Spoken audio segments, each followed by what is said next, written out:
In the deepest reaches of the Gerudo Desert, where scorching winds carve ancient secrets into stone, stands a monument to forgotten divinity.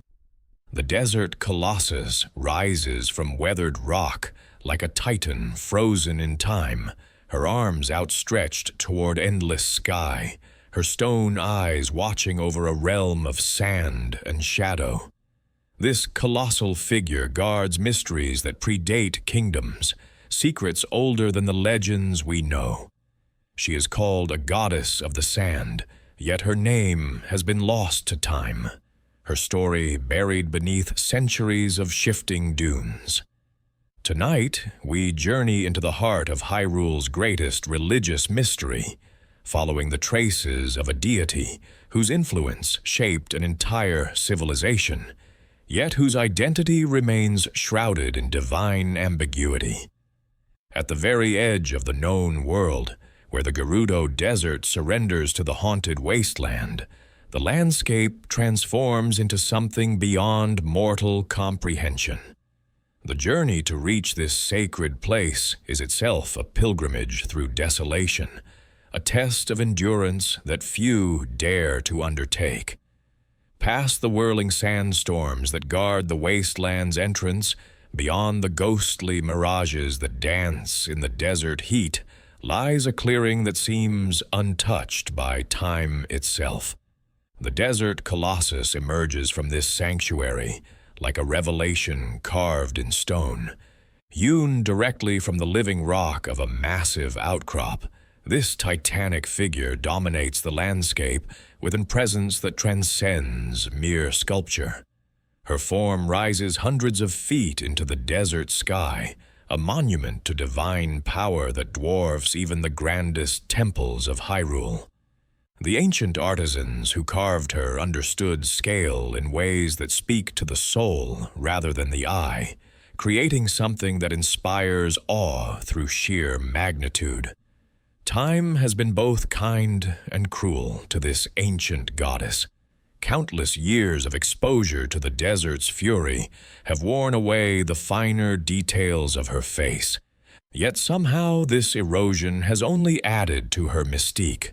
The violent winds that sweep across the wasteland have sculpted her features into something more elemental, more primal than human craftsmanship alone could achieve. Sharp grains of sand, carried by these eternal gales, have acted as nature's chisel, wearing away at her form grain by grain, season by season, century by century. Yet despite this relentless assault by wind and time, her most striking features remain intact. Her arms stretch outward in a gesture that could be interpreted as either blessing or threat. Her palms turned upward toward the heavens as if offering something precious to the gods above, or perhaps demanding tribute from those below. Around her stone form, serpentine carvings wind and coil, their sinuous shapes speaking to powers older than the kingdoms of men. These serpents seem to move in the shifting light, creating an illusion of life within the ancient stone. Her eyes, though weathered by millennia, retain a quality that unnerves even the bravest travelers. They seem to follow movement, to track visitors as they approach her domain.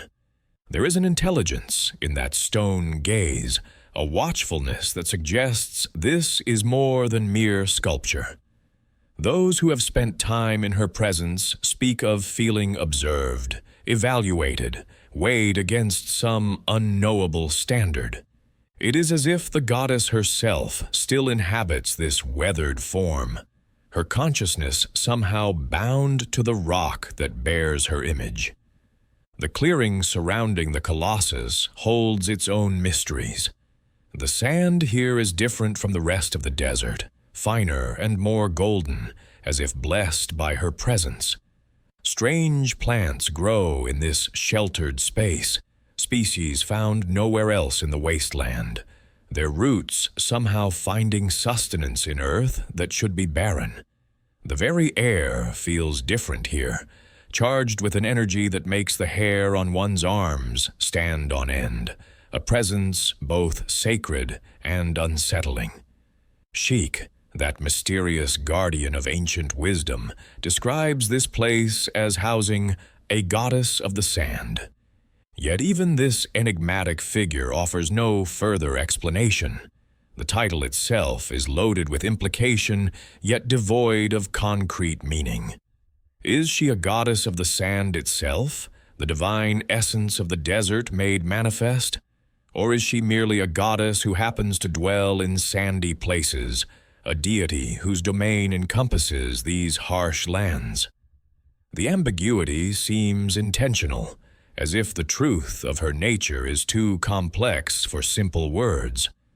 When Link finally discovers the entrance to the spirit temple, hidden within the base of the Colossus, he finds himself stepping not just into a dungeon, but into the heart of an ancient mystery. The temple's corridors wind through the very body of the goddess, as if pilgrims were meant to journey through her divine form to reach enlightenment. The architecture speaks of reverence and fear in equal measure, with passages designed to humble visitors before the power they seek to approach. In the temple's central chamber, another statue of this mysterious deity awaits. This interior sculpture is more detailed than her exterior form, protected from the desert's erosive touch by tons of stone. Here, her features are clearer, her expression more defined, and her nature more apparent. It is here that Navi, Link's fairy companion, makes her disturbing observation. With the instinctive wisdom of a creature born from the great Deku tree, she immediately recognizes something wrong with this place, something that makes her tiny form tremble with unease. "This statue looks evil," Navi whispers, her voice barely audible in the vast chamber. The fairy's words carry weight beyond their simplicity, for fairies are creatures of pure spirit, beings whose very existence is tied to the balance of the natural world. If Navi senses evil here, it is not mere opinion, but recognition of something fundamentally opposed to the harmony she represents. Her instinctive reaction suggests that whatever deity this statue represents, her nature runs counter to the life-giving forces that fairies embody. This impression is further supported by evidence from the game's original development. In the Japanese version of Ocarina of Time, the Desert Colossus is known by a far more explicit title, the Evil God Colossus. This name removes all ambiguity about the nature of the deity it represents. She is not merely mysterious or foreign, she is explicitly malevolent, a goddess whose worship involves the embrace of darkness rather than light. The translation to Desert Colossus in other regions softens this impact, but the original intent remains clear. The implications of this designation ripple through everything we know about the site. If this is indeed an evil goddess, then the Spirit Temple becomes not just a place of worship, but a shrine to darkness. The Gerudo who built it, or at least maintained it, were not simply following their own cultural traditions, but actively venerating a malevolent force. This casts their entire civilization in a different light, suggesting that their reputation as thieves and outcasts might have deeper, more troubling roots. Yet the statue's evil nature raises as many questions as it answers.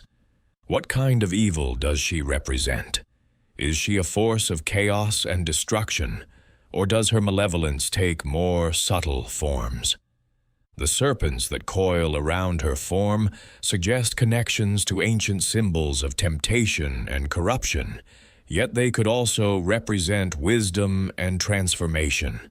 In many cultures, serpentine imagery carries dual meanings, representing both the poison that kills and the medicine that heals. The goddess's posture adds another layer to the mystery. Her outstretched arms and upturned palms suggest offering or supplication, gestures typically associated with benevolent deities. Yet in the context of an evil goddess, these same gestures become ominous. Perhaps she offers corruption rather than blessing, or demands sacrifice rather than requesting devotion. The ambiguity of her pose reflects the complexity of her nature, a divine being whose true intentions remain hidden behind stone features worn smooth by time. As night falls over the desert colossus, her presence becomes even more pronounced. The moonlight catches her weathered features in ways that seem to shift her expression, creating an illusion of movement and life. Shadows pool in the carved serpents around her form, making them appear to writhe and coil. The desert wind carries sounds that might be voices, whispers of ancient prayers or warnings spoken in languages long forgotten. Standing before this monument in the depths of the night, one cannot help but feel the weight of ages pressing down. This goddess has watched over the desert since before recorded history began, her stone eyes witnessing the rise and fall of civilizations, the birth and death of heroes, the endless cycle of creation and destruction that defines the mortal world. Yet she remains eternal and unchanging, a constant presence in a world of flux. The desert colossus represents more than just architectural achievement or religious devotion. She embodies the enduring power of mystery itself, the human need to create meaning from the unknowable, to give form to forces beyond comprehension. In her weathered features, we see reflected our own relationship with the divine, our simultaneous attraction to and fear of powers greater than ourselves. Her silence speaks volumes about the nature of divine truth. Unlike other deities in Hyrule's pantheon, who are known through their actions and their chosen representatives, this goddess of the sand remains mute, her intentions as opaque as the stone from which she is carved. This silence forces those who encounter her to project their own understanding onto her form, to read their own hopes and fears into her weathered features. As the desert wind continues its eternal work, slowly erasing more details from her ancient form, the goddess endures. Each grain of sand that the wind tears away carries with it a fragment of her physical presence. Yet somehow her spiritual essence only grows stronger. She is becoming less human and more elemental with each passing year, transforming from sculpture into something more primal, more connected to the fundamental forces that shape the world. In the deep silence of the desert night, with only the whisper of wind across sand to break the stillness, the desert colossus stands as a testament to mysteries that may never be fully understood. Her weathered face, turned toward the stars, seems to hold secrets that predate the very concept of civilization, knowledge that belongs to an age when gods walked more freely among mortals, when the line between divine and earthly was less clearly drawn. In the vast expanse of the Gerudo Desert, where the sun beats down mercilessly and the sand stretches endlessly toward distant horizons, dwells one of Hyrule's most remarkable civilizations. The Gerudo tribe represents something unique in the world's tapestry of peoples, a society shaped by the harsh demands of desert survival and bound together by traditions that stretch back through countless generations. Their story is one of adaptation, strength, and an unbreakable connection to the unforgiving landscape they call home. The Gerudo are distinguished by more than just their bronze skin and flame-colored hair, though these physical traits mark them as children of the desert. What truly sets them apart is the extraordinary nature of their society itself. In a phenomenon that defies easy explanation, the Gerudo are born almost exclusively female. Generation after generation, daughters are born to Gerudo mothers, creating a civilization of women who have learned to thrive without relying on men for their survival or governance. This matriarchal structure has shaped every aspect of their culture, from their approaches to leadership and warfare, to their understanding of family and community. Yet there is one exception to this pattern, a single anomaly that occurs with clockwork precision. Once every 100 years, a male child is born among the Gerudo. This boy is not merely an unusual occurrence, but a figure of profound destiny, for he is fated to become the king of the Gerudo thieves. The birth of such a child marks the beginning of a new era, a turning point that reshapes the tribe's direction and purpose. During the events of Ocarina of Time, this prophesied king is Ganondorf, a man whose ambitions would extend far beyond the boundaries of his desert homeland. To understand Ganondorf's significance among his people, one must first grasp the reverence with which the Gerudo regard their rare kings. To them, Ganondorf is not merely a political leader, but something approaching a living deity. His very existence validates their beliefs about destiny and divine providence. The 100-year cycle that produces their kings is seen as evidence of their connection to cosmic forces beyond mortal understanding. When such a figure emerges from their ranks, it confirms their sense of being a chosen people, marked by the gods for a special purpose. The Gerudo Desert itself has played the most crucial role in shaping their character as a people. This is not the gentle, rolling landscape that nurtures softer civilizations, but a realm of extremes that tests every aspect of human endurance. The days bring heat that can kill the unprepared, while the nights descend into bitter cold that penetrates to the bone. Water is scarce and precious, requiring careful management and intimate knowledge of hidden springs and underground sources. Food must be hunted or gathered from an environment that yields its sustenance reluctantly. These harsh conditions have forged the Gerudo into master survivors. From childhood, every member of the tribe learns skills that would challenge seasoned warriors from other lands. They become expert riders, able to navigate the shifting dunes on horseback with an intuitive understanding of the desert's moods. Their archery skills are legendary, developed through necessity as they hunt the swift creatures that call the wasteland home. Most notably, they have earned renown throughout Hyrule as thieves of extraordinary ability, though this reputation perhaps deserves more nuanced understanding. The Gerudo's mastery of stealth and infiltration stems not from inherent criminality, but from the survival skills demanded by their environment. In the desert, the ability to move unseen can mean the difference between life and death. Water sources must sometimes be approached carefully to avoid territorial predators. Food caches require protection from both scavengers and rival groups. The same skills that allow a Gerudo warrior to steal through enemy territory undetected also enable her to navigate the treacherous political landscape of desert survival.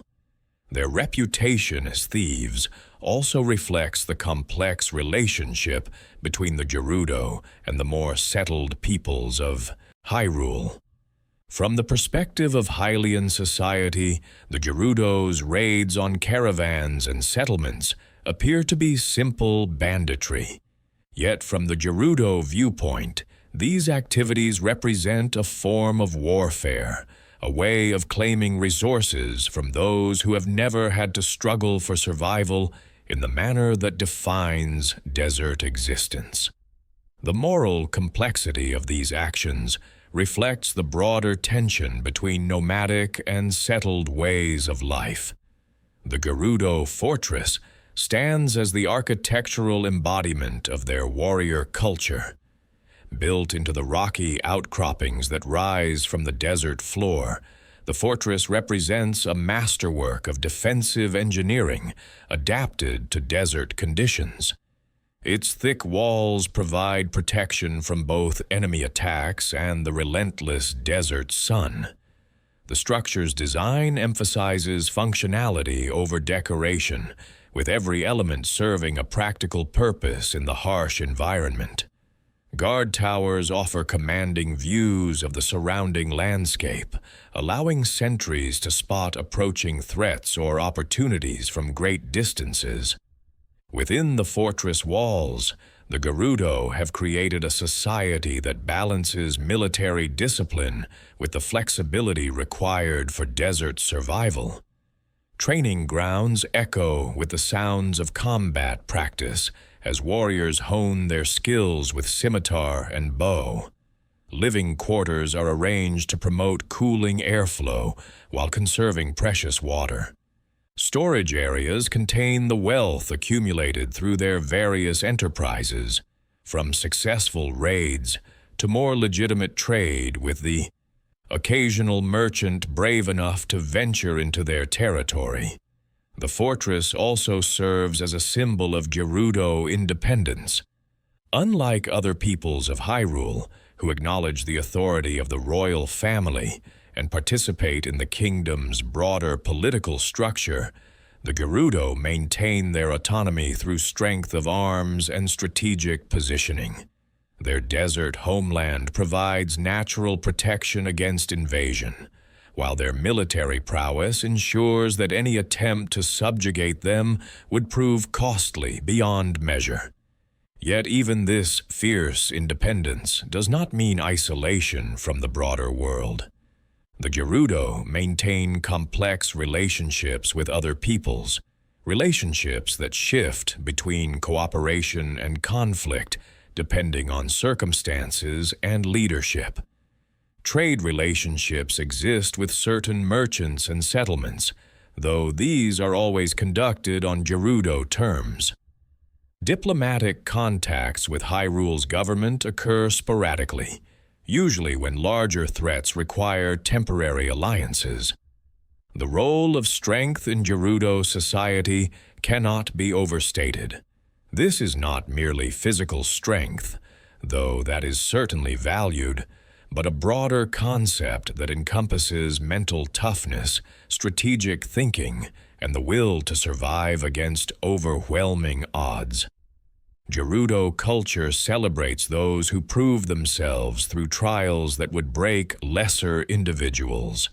Status within the tribe is earned through demonstrated competence rather than inherited position, creating a meritocracy where the strongest and most capable rise to leadership roles.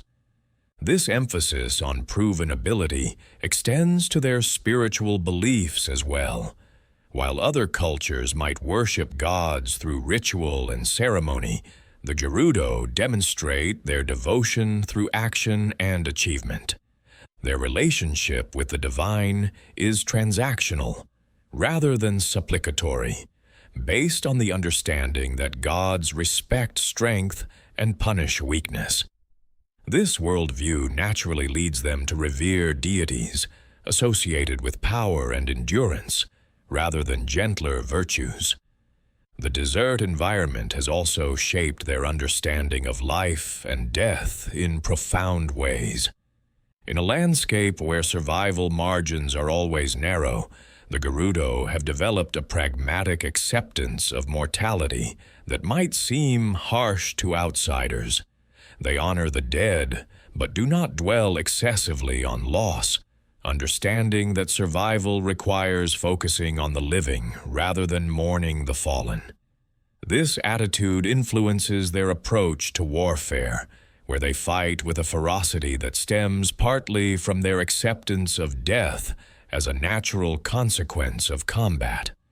Water, more than any other resource, defines the rhythms of Gerudo life.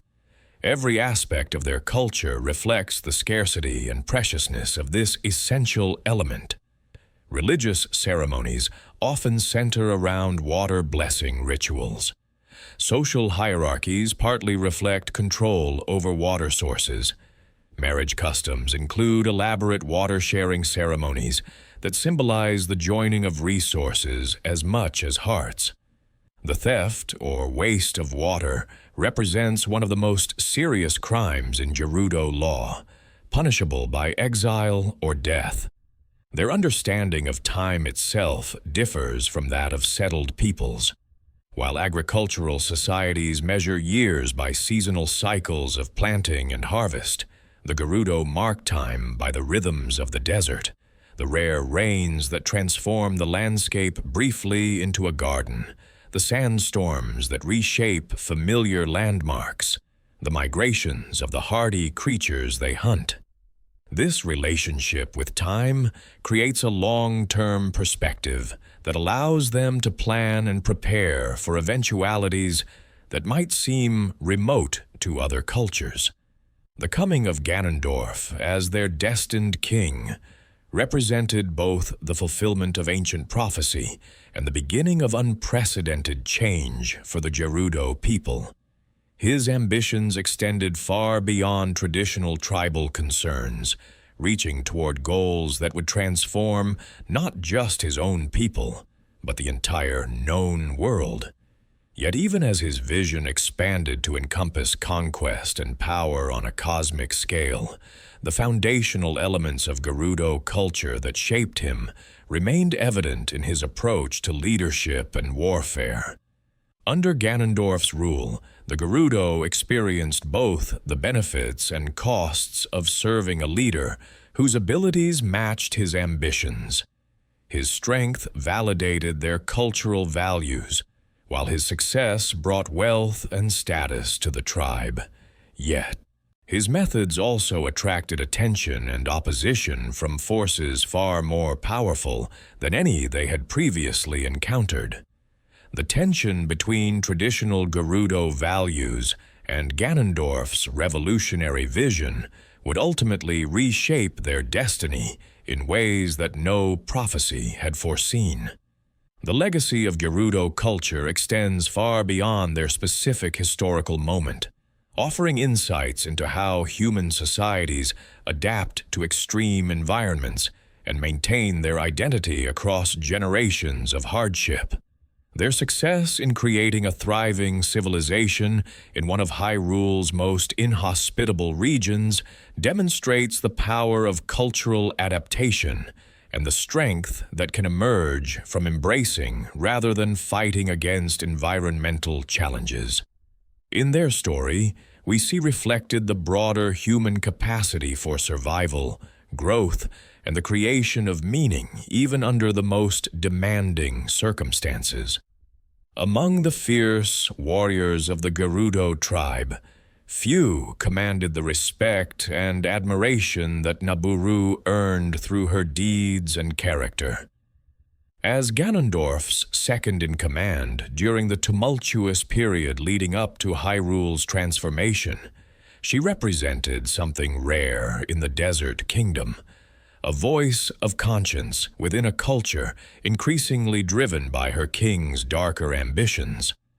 Her story illuminates the complex moral landscape that existed within Gerudo society, revealing how even the most loyal followers could find themselves questioning the path their leader had chosen. Nabooru embodied the finest qualities of Gerudo culture while maintaining a moral compass that would ultimately put her at odds with her king's methods. Like all members of her tribe, she possessed exceptional skill as a warrior, having proven herself countless times in the harsh trials that desert life demanded. Her mastery of combat techniques was legendary, even among a people renowned for their martial prowess. Yet what truly distinguished her was not just her physical abilities, but the wisdom and honor that guided their application. The spirit temple served as Naburu's primary residence and headquarters, a choice that reflected both her status within the tribe and her deep connection to the ancient traditions of her people. This massive structure, carved into the heart of the desert colossus, represented far more than mere accommodation.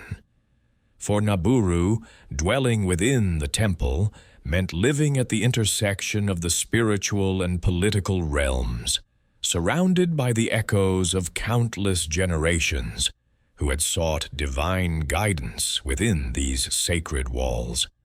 The temple's significance in Naburu's life cannot be understated. Here, she maintained the delicate balance between honoring ancient traditions and adapting to the changing demands of leadership under Ganondorf's increasingly ambitious rule.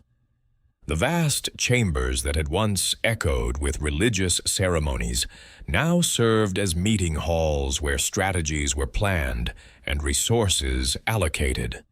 Sacred spaces designed for meditation became offices where the practical business of governing a warrior culture was conducted. This transformation reflected the broader changes occurring within Gerudo society as spiritual priorities gave way to political necessities. Yet even as she adapted the temple to serve contemporary needs, Naburu remained acutely aware of its deeper significance.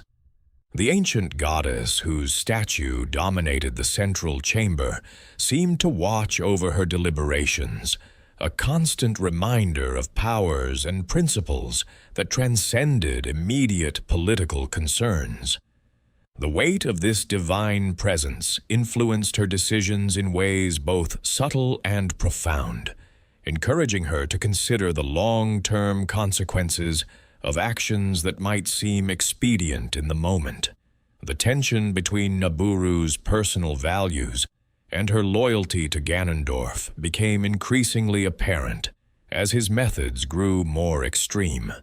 While she accepted the necessity of theft and raid as traditional means of survival in the harsh desert environment, she drew clear lines around targets and tactics that she considered dishonorable.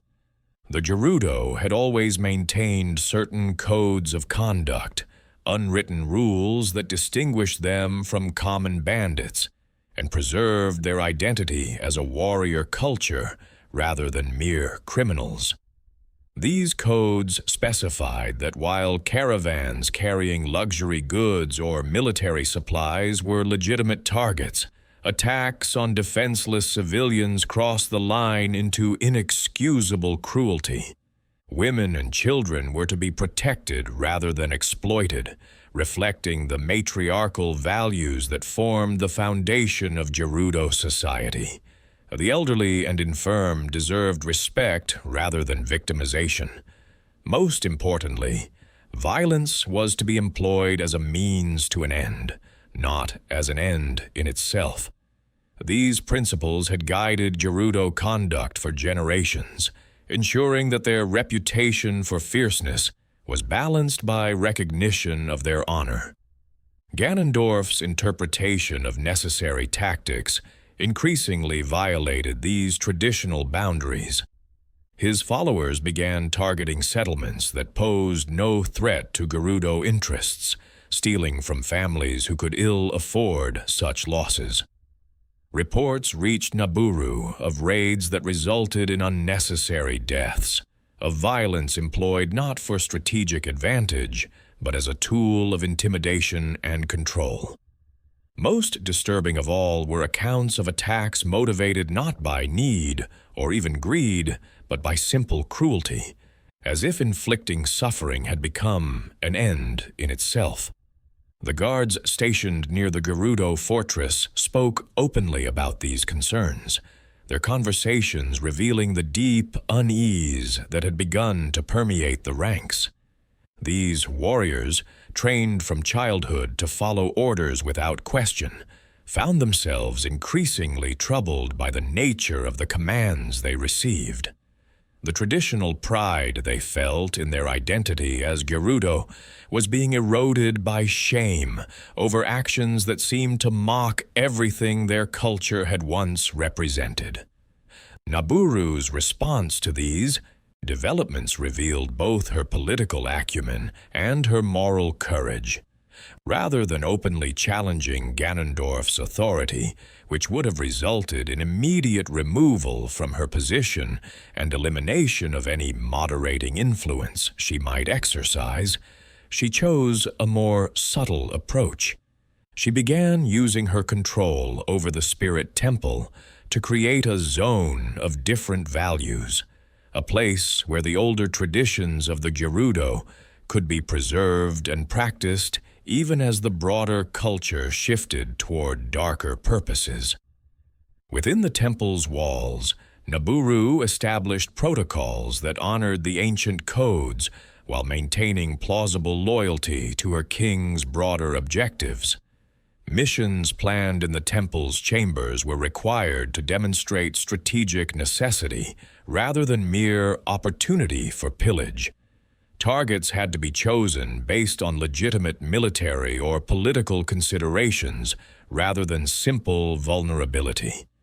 Most importantly, operations conducted under her direct authority were bound by strict rules of engagement that prohibited unnecessary violence and protected non-combatants. This careful balancing act required extraordinary skill and constant vigilance. Naburu had to appear sufficiently supportive of Ganondorf's agenda to retain his trust, while simultaneously working to limit the damage caused by his more extreme directives. She used her intimate knowledge of desert geography to suggest alternative targets when proposed raids seemed particularly objectionable. She volunteered for missions that might otherwise be assigned to commanders with fewer scruples. Most importantly, she created a network of like-minded warriors who shared her concerns and could be trusted to exercise restraint even when formal orders might suggest otherwise.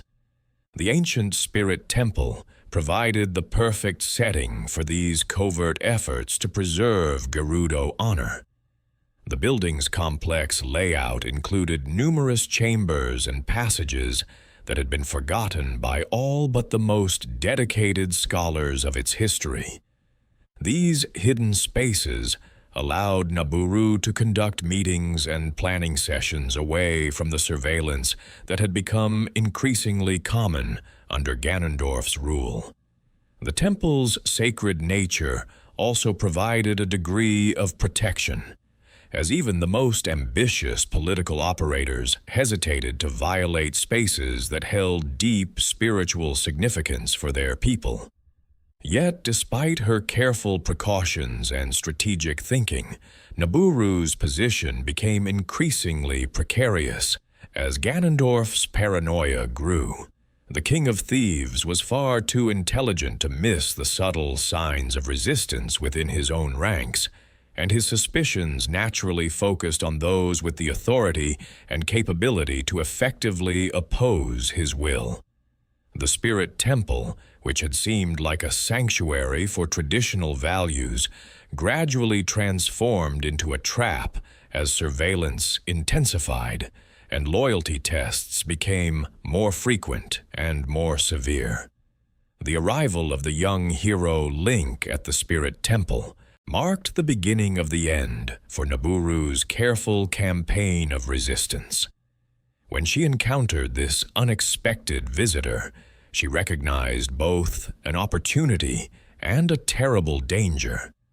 Link's presence suggested that forces beyond Ganondorf's control were beginning to move, that the broader conflict she had long anticipated was finally beginning to unfold.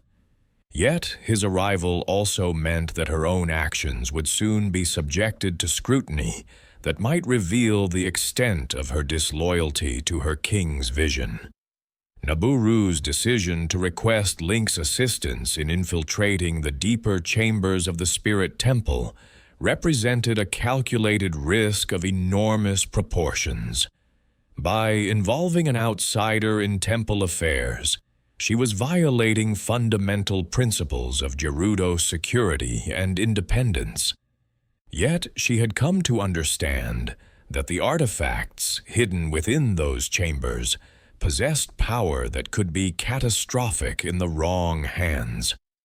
Her knowledge of ancient lore suggested that Ganondorf's interest in the temple extended far beyond its value as a headquarters or symbol of authority.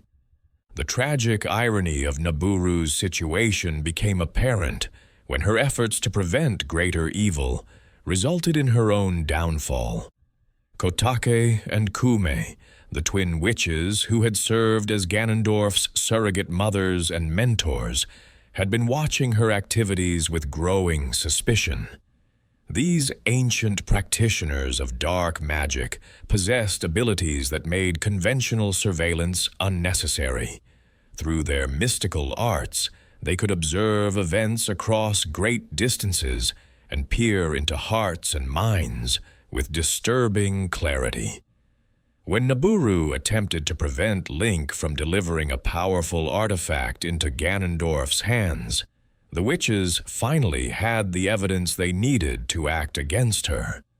Their capture of the Gerudo warrior was swift and decisive, accomplished through magical means that rendered her physical prowess irrelevant. In moments, the woman who had spent years carefully planning and executing a campaign of subtle resistance found herself completely at the mercy of forces she had hoped to oppose. The brainwashing that followed represented a violation that went far beyond physical capture or even death. Kotake and Kume's magic did not simply compel obedience, but fundamentally altered Naburu's personality and moral framework. The woman who emerged from their ministrations retained all of her knowledge, skills, and memories, while being stripped of the values and principles that had once guided her actions. She became a dark mirror of her former self, possessing all of her capabilities, while being driven by completely inverted motivations. For 7 long years, while Link remained sealed within the sacred realm, this corrupted version of Naburu terrorized Hyrule with a cruelty that seemed to mock everything the real woman had once represented. The carpenters, who had known her by reputation, spoke in hushed tones about reports of her brutality, describing acts of violence and intimidation that seemed designed to cause maximum suffering rather than achieve strategic objectives. Her experiments in brainwashing others, conducted at various ruins throughout the desert, suggested that she had become an active agent in spreading the same corruption that had claimed her. The psychological horror of Naburu's situation during this period cannot be fully comprehended by those who have never experienced such violation. Some part of her original consciousness may have remained aware, trapped within a mind that had been reshaped to serve purposes that violated everything she had once believed. If any fragment of the real Naburu persisted during those 7 years, it would have experienced the ultimate torture of being forced to watch as her own hands committed atrocities that betrayed every principle she had once held sacred. When Link finally returned as an adult hero to complete his mission at the Spirit Temple, his confrontation with the corrupted Naburu represented more than just another boss battle. It was an attempt to restore not just an individual, but a symbol of the possibility that honor could survive even in the darkest circumstances. The magical silver gauntlets that Link recovered from the temple's depths provided him with the strength necessary to overcome physical obstacles. But the true test was whether he possessed the wisdom and determination to break the chains that bound a noble spirit. The restoration of Naburu's true self accomplished through the defeat of Kotake and Kume, marked one of the most emotionally significant victories in Link's entire quest. When the brainwashing finally lifted and her original personality reasserted itself, Naburu's reaction revealed the depth of her suffering and the strength of her character. Rather than dwelling on the horrors she had been forced to commit, she immediately focused on making amends and preventing further harm. Her gratitude to Link was genuine, but tempered by the knowledge that 7 years of evil could not be easily erased. The Spirit Temple, which had served as both sanctuary and prison for Naburu, ultimately became the site of her redemption. The ancient goddess whose statue had watched over her original efforts to preserve Gerudo honor was present for her restoration as well. In the end, the temple fulfilled its true purpose, not as a headquarters for thieves or a repository for magical artifacts, but as a place where the corruption of power could be cleansed and the better angels of mortal nature could triumph over the forces of darkness that sought to claim them. The Spirit Temple stands as one of the most architecturally sophisticated structures in all of Hyrule, its design representing a masterwork of ancient engineering that seamlessly blends spiritual symbolism with practical functionality. As visitors cross the threshold into its sacred chambers, they enter a realm where every stone has been placed with deliberate intention, where each corridor and chamber serves both mundane and mystical purposes. The temple's architecture speaks a language older than written words, communicating through proportion, placement, and the subtle interplay of light and shadow that transforms throughout the day. The entrance hall establishes the temple's fundamental character through its imposing scale and deliberate symmetry. Massive stone blocks, each weighing several tons, have been fitted together with precision that defies easy explanation. The joints between these blocks are so tight that not even the thinnest blade could slip between them, despite the absence of any visible mortar or binding agent. This construction technique suggests knowledge of engineering principles that modern builders struggle to replicate, indicating that the temple's creators possessed understanding of structural mechanics that went far beyond their apparent technological level. The walls themselves tell stories through their carved reliefs, though time and the desert's harsh conditions have worn away many of the finer details. What remains visible depicts scenes of worship and ceremony, though the exact nature of these rituals remains tantalizingly unclear. Figures in flowing robes raise their hands toward stylized representations of celestial bodies, while serpentine forms wind through geometric patterns that seem to shift and flow when viewed from different angles. The carving style shows clear influences from the broader Gerudo artistic tradition, yet possesses refinements and sophistications that suggest the involvement of master craftsmen from beyond the desert's borders.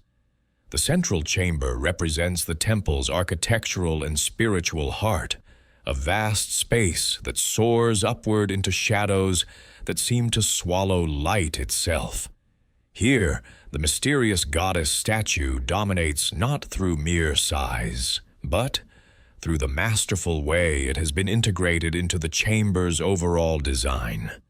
The architects understood that true monumentality comes not from overwhelming scale alone, but from the careful manipulation of space and proportion to create an emotional response in those who enter. The statue's placement within the chamber demonstrates sophisticated understanding of acoustics and visual psychology, Positioned at the exact center of the space, it serves as both focal point and axis, around which all other elements revolve.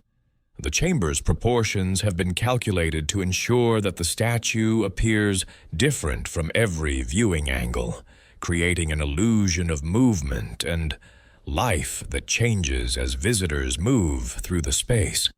From the entrance, the goddess appears welcoming, her outstretched arms seeming to embrace those who approach. Yet from the sides, her pose becomes more ambiguous, possibly threatening, while from behind, she seems to be reaching toward something beyond mortal sight. The lighting within the central chamber reveals the builder's mastery of natural illumination. A series of carefully positioned openings in the temple's upper levels channel sunlight into the chamber through a complex system of reflective surfaces and light wells. These openings are sized and angled to ensure that the statue receives different qualities of light throughout the day, transforming its appearance as the sun moves across the sky. During dawn, soft golden light illuminates the goddess's face with an almost benevolent glow. At midday, harsh white light casts sharp shadows that emphasize the more angular and potentially threatening aspects of her features. As evening approaches, red light suffuses the chamber, giving the statue an ominous appearance that perfectly matches Navi's instinctive assessment of its evil nature. The acoustic properties of the central chamber add another layer to its mystical atmosphere. The space has been designed to amplify and modify sounds in ways that seem almost supernatural to those unfamiliar with the principles involved. Whispered words spoken near the statue can be heard clearly throughout the chamber, while louder sounds create echoes that seem to emanate from the goddess herself. This acoustic engineering would have enhanced religious ceremonies, making the voices of priests seem to come from divine sources, while ensuring that even large gatherings could hear spoken prayers and proclamations. Surrounding the central chamber, a network of smaller rooms and corridors creates a complex maze that serves both practical and symbolic purposes. These passages are not arranged randomly, but follow patterns that mirror the sacred geometry found in the chamber's decorative elements. The pathway through the temple becomes a physical manifestation of spiritual journey, requiring visitors to navigate increasingly complex challenges as they move deeper into the structure's mysteries.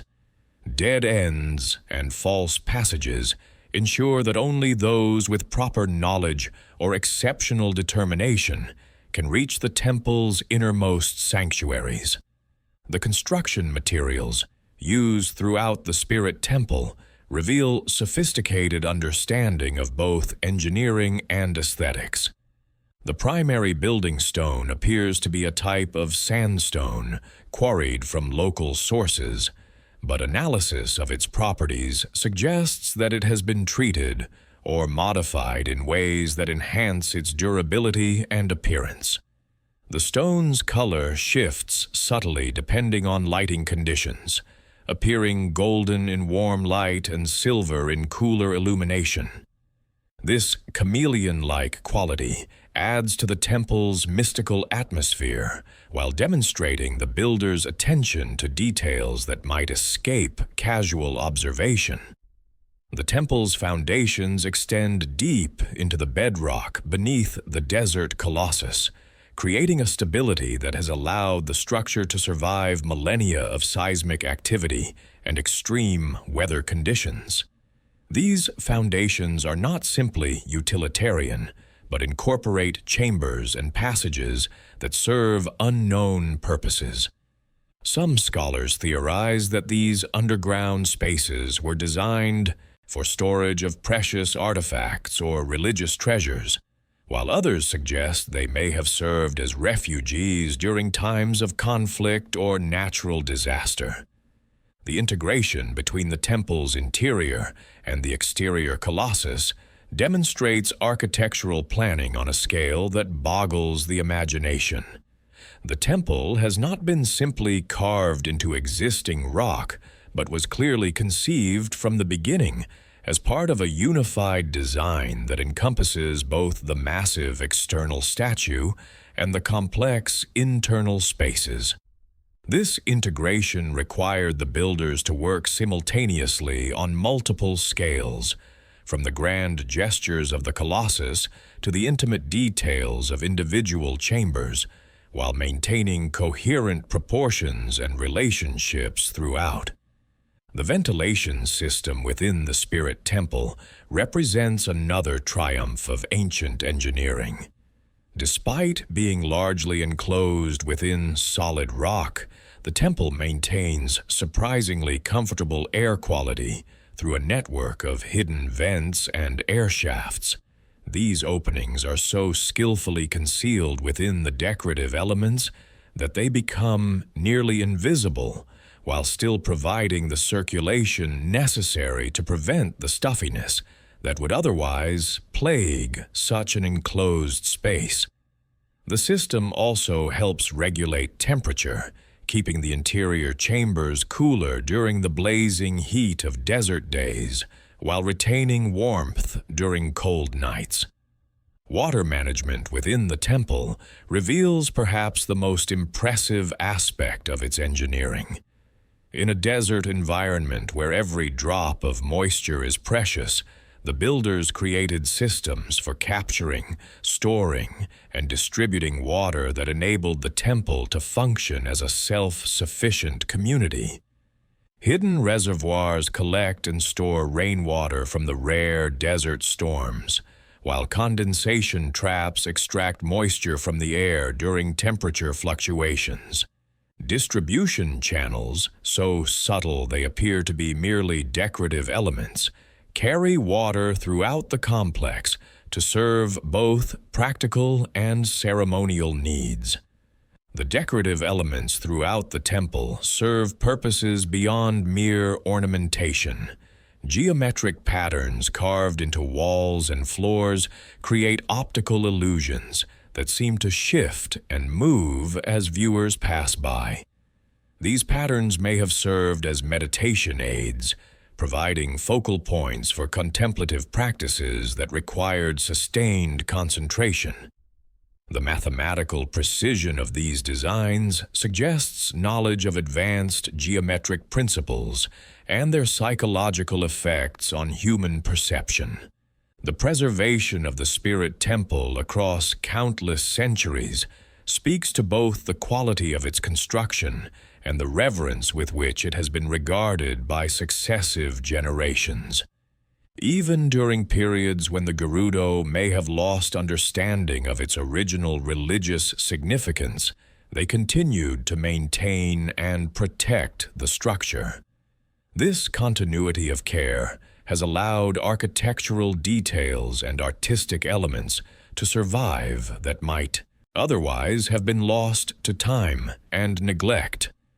The relationship between the Spirit Temple and Hyrule's other elemental temples reveals common design principles, while highlighting unique adaptations to local conditions and spiritual requirements. Like its counterparts dedicated to fire, water, forest, and shadow, the Spirit Temple embodies its associated element through both obvious symbolism and subtle environmental effects. The element of spirit, being the most abstract and difficult to represent physically, required the builders to employ particularly sophisticated architectural metaphors and sensory manipulations to create the appropriate atmospheric effects. The temple's role as a bridge between the physical and spiritual realms is emphasized through architectural elements that seem to blur the boundaries between solid matter and empty space. Archways frame views that shift perspective in unsettling ways. Staircases seem to extend further than their actual physical dimensions would suggest. Chambers appear larger or smaller than their true measurements, creating disorientation that may have been deliberately designed to prepare visitors for encounters with forces beyond normal human experience. As night falls over the desert colossus and moonlight filters through the temple's carefully positioned openings, the Spirit Temple reveals yet another aspect of its architectural genius. The interplay of shadows and reflected light creates an entirely different environment from the one that exists during daylight hours. The goddess statue, imposing during the day, becomes almost ethereal in the silvery illumination, while passages that seemed welcoming in sunlight take on ominous qualities that validate the instinctive warnings of magical creatures like Navi. The Spirit Temple stands not merely as a monument to ancient religious devotion, but as a testament to the power of architecture to transcend its immediate practical purposes and speak to something deeper in the human spirit. Through the masterful manipulation of space, light, sound, and material, its builders created an environment that continues to inspire awe and wonder thousands of years after their civilization has faded into legend. The passage of centuries between the events of Ocarina of Time and Twilight Princess brought profound changes to the landscape of Hyrule, yet some mysteries endured even as civilizations rose and fell. When the hero of Twilight ventured into the transformed Gerudo Desert, he discovered a land that bore only faint echoes of its former inhabitants. The Gerudo themselves had vanished, their fate lost to the mists of time. But the monuments they left behind continued to speak of their complex relationship with forces both divine and dark. The most imposing of these remnants was the Arbiter's Grounds, a massive structure that emerged from the desert sands like the skeleton of some primordial beast. This ancient complex represented something unprecedented in Hyrule's architectural history, a fusion of ceremonial grandeur and grim functionality that suggested purposes far removed from ordinary religious worship. The very name speaks to its role as a place of judgment and finality, where ultimate decisions were made regarding those who had transgressed against cosmic order. The Arbiter's Grounds carried within its stones the weight of terrible history. This was no ordinary temple or palace, but an execution site, a place where the most dangerous criminals and enemies of the realm met their ends through methods that bordered on ritual sacrifice. The Japanese name for this location removes any ambiguity about its function, explicitly identifying it as a place where death sentences were carried out with ceremonial precision. The structure's design reflects this dual nature, combining the architectural vocabulary of sacred spaces with the practical requirements of a facility designed for ending lives. Yet the Arbiter's Grounds represented more than simple execution chambers. Archaeological evidence suggests that this complex served as a cosmic prison, a place where beings too dangerous for ordinary confinement could be held or banished to realms beyond mortal reach. The most famous example of this function occurred during the dramatic events that saw Ganondorf himself brought here in chains, his capture representing the culmination of years of warfare and the temporary triumph of light over darkness. The sages who presided over Ganondorf's judgment had chosen this location with careful deliberation. The Arbiter's grounds possessed qualities that made it uniquely suitable for containing and potentially destroying a being of such immense dark power. The site's connection to ancient magics and its history of serving as a boundary between the mortal world and other realms made it the natural choice for an execution that would have consequences far beyond the mere death of a single individual. The attempted execution itself became the stuff of legend, a moment when the fundamental forces of the universe seemed to clash within the confines of these ancient walls. The sages had prepared meticulously, gathering their collective power to wield the Sword of the Sages, a weapon specifically designed to pierce the defenses of even the most magically protected beings. Their plan was elegant in its simplicity: drive the sacred blade through Ganondorf's heart and end his threat to Hyrule permanently.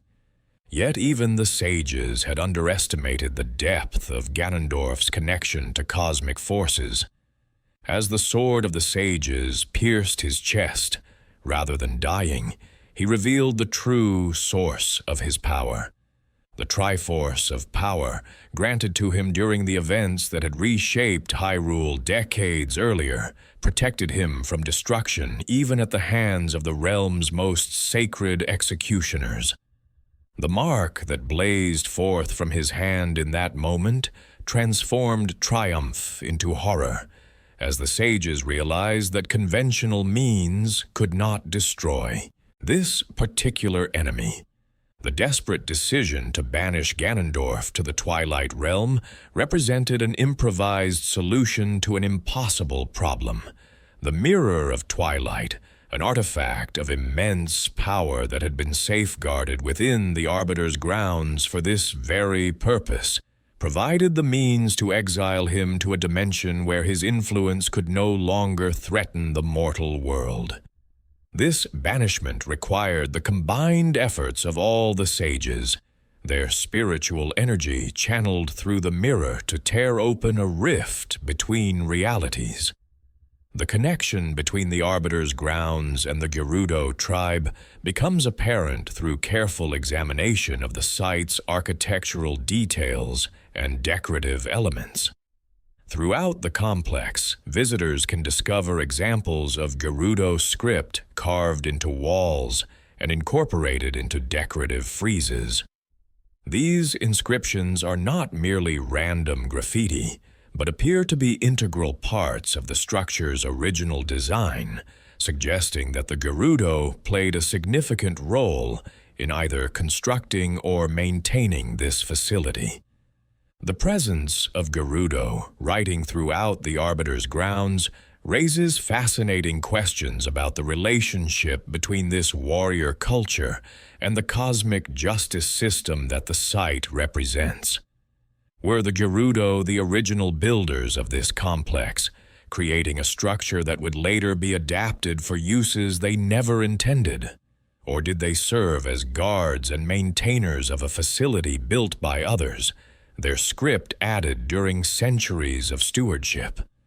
The architectural evidence supports either interpretation, as the building's design incorporates elements that clearly reflect Gerudo aesthetic preferences, while also including features that seem foreign to their cultural traditions.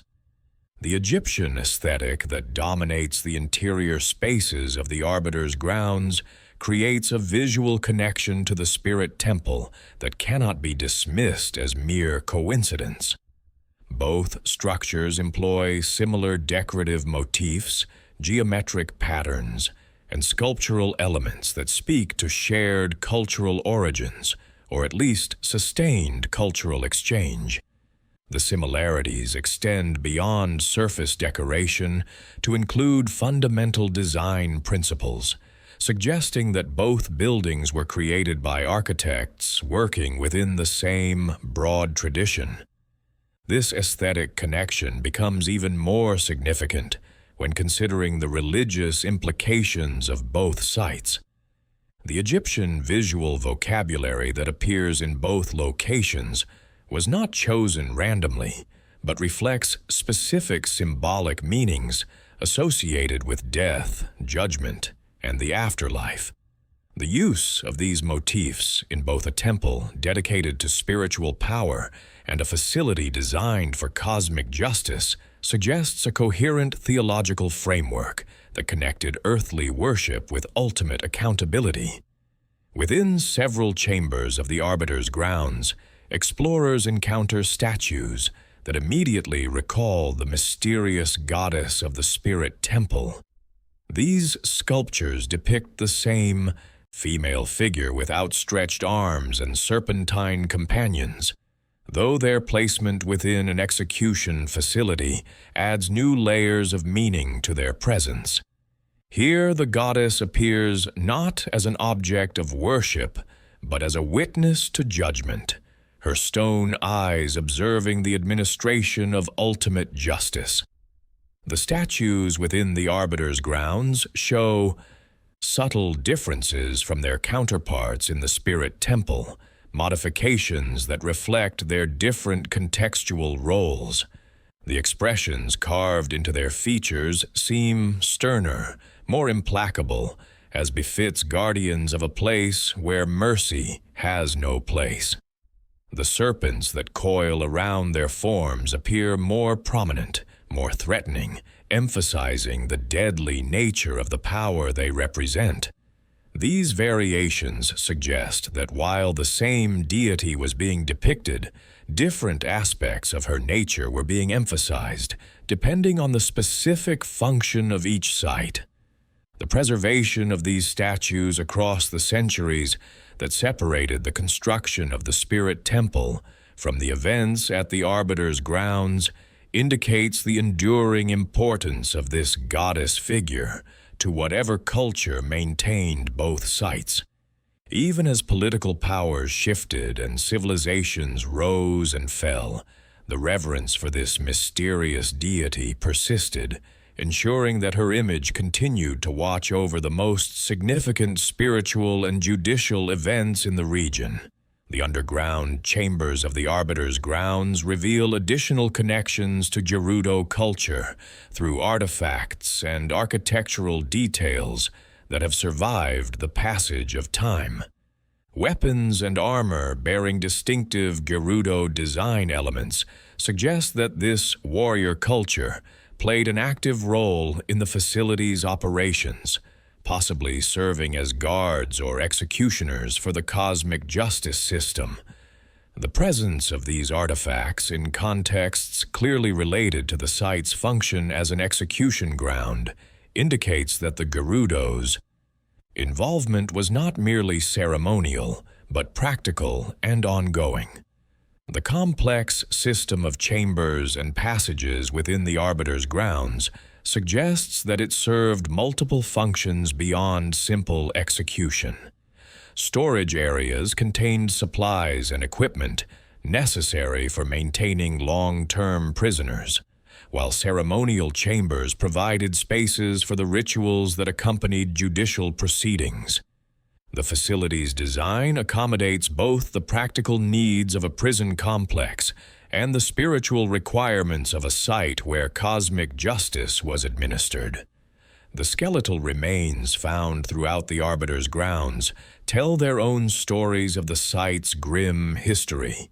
These are not the bones of ordinary criminals, but the remains of beings whose very existence posed threats to the cosmic order. Some show evidence of magical corruption that persisted even after death, while others bear marks of injuries that could only have been inflicted by weapons imbued with divine power.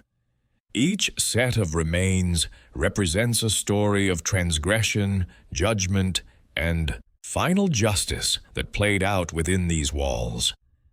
The sand that fills many of the Arbiter's grounds chambers is not ordinary desert sand, but material that has been transformed by exposure to immense magical energies over extended periods. This sand shifts and moves in patterns that seem to defy natural physics, creating an environment that is simultaneously familiar and deeply unsettling. The unnatural properties of this sand may be connected to the site's function as a bridge between dimensions, its particles somehow retaining echoes of the energies that tore holes in reality itself. The mirror of Twilight's chamber represents the architectural and spiritual heart of the Arbiter's grounds, a space designed specifically to house an artifact of unimaginable power. The chamber's proportions and decorative elements create an environment that seems to exist partially outside normal space and time, preparing visitors for encounters with forces that transcend ordinary reality. The mirror itself, when intact, served as both window and doorway to the Twilight realm, its reflective surface showing not the viewer's appearance, but glimpses of an alien dimension where different physical laws prevailed. The destruction of the Mirror of Twilight following the resolution of the Twilight Crisis marked the end of the Arbiter's grounds' primary function, yet the site continues to exert its influence over the surrounding desert. The energies released during centuries of cosmic justice have saturated the very stones of the structure, creating an environment where sensitive individuals can still feel echoes of the momentous events that transpired within these walls. The relationship between the Arbiter's grounds and the broader mythology of Hyrule reveals the complex theological framework that governed ancient understandings of justice and divine retribution. This was not merely a place where criminals were executed, but a cosmic institution where the fundamental balance between order and chaos was maintained through carefully administered violence. The presence of Gerudo cultural elements throughout the site suggests that this warrior culture understood and participated in cosmic justice systems that extended far beyond their desert homeland. The legacy of the Arbiter's grounds extends beyond its immediate historical significance to influence how subsequent generations understood the relationship between earthly power and divine justice. The site serves as a reminder that even the mightiest individuals remain subject to cosmic laws, that ultimate accountability cannot be escaped through political influence or magical power. In its ruins, visitors encounter evidence of a universe where justice operates on scales far grander than human comprehension, where the consequences of actions ripple across dimensions and centuries. As moonlight illuminates the weathered stones of the Arbiter's grounds, and wind whispers through its empty chambers, the site continues to embody the intersection of Gerudo culture with cosmic forces that shaped the destiny of entire worlds. The mysterious goddess whose statues watch over these ruins remains as enigmatic as ever, her identity and nature still hidden behind centuries of accumulated mystery and the deliberate obscurity that seems to surround all trace of her worship. To understand the mystery of the goddess who watches over the Gerudo Desert, one must first comprehend the vast and complex tapestry of divine beings that govern the world of Hyrule. The pantheon of this realm extends far beyond the simple dichotomy of good and evil that often characterizes mortal understanding of divine matters. Instead, it encompasses a hierarchy of powers that ranges from the omnipotent creators of reality itself to localized spirits that influence the daily lives of ordinary people. This divine ecosystem operates according to principles that often seem contradictory to mortal observers, yet forms a coherent system when viewed from the proper perspective. At the apex of this pantheon stand the three golden goddesses, beings whose power transcends mortal comprehension and whose actions shaped the very foundations of existence. Din, Nayru, and Farore represent not merely powerful deities, but the fundamental forces that brought order from primordial chaos. Their story begins before time itself had meaning, in an age when the universe consisted of nothing but swirling void and potential energy waiting to be given form and purpose. The creation myth of Hyrule describes how these three divine sisters emerged from the cosmic emptiness and began the monumental task of fashioning a world suitable for life. Each goddess contributed her unique essence to this collaborative effort, their combined powers weaving reality from the raw materials of existence.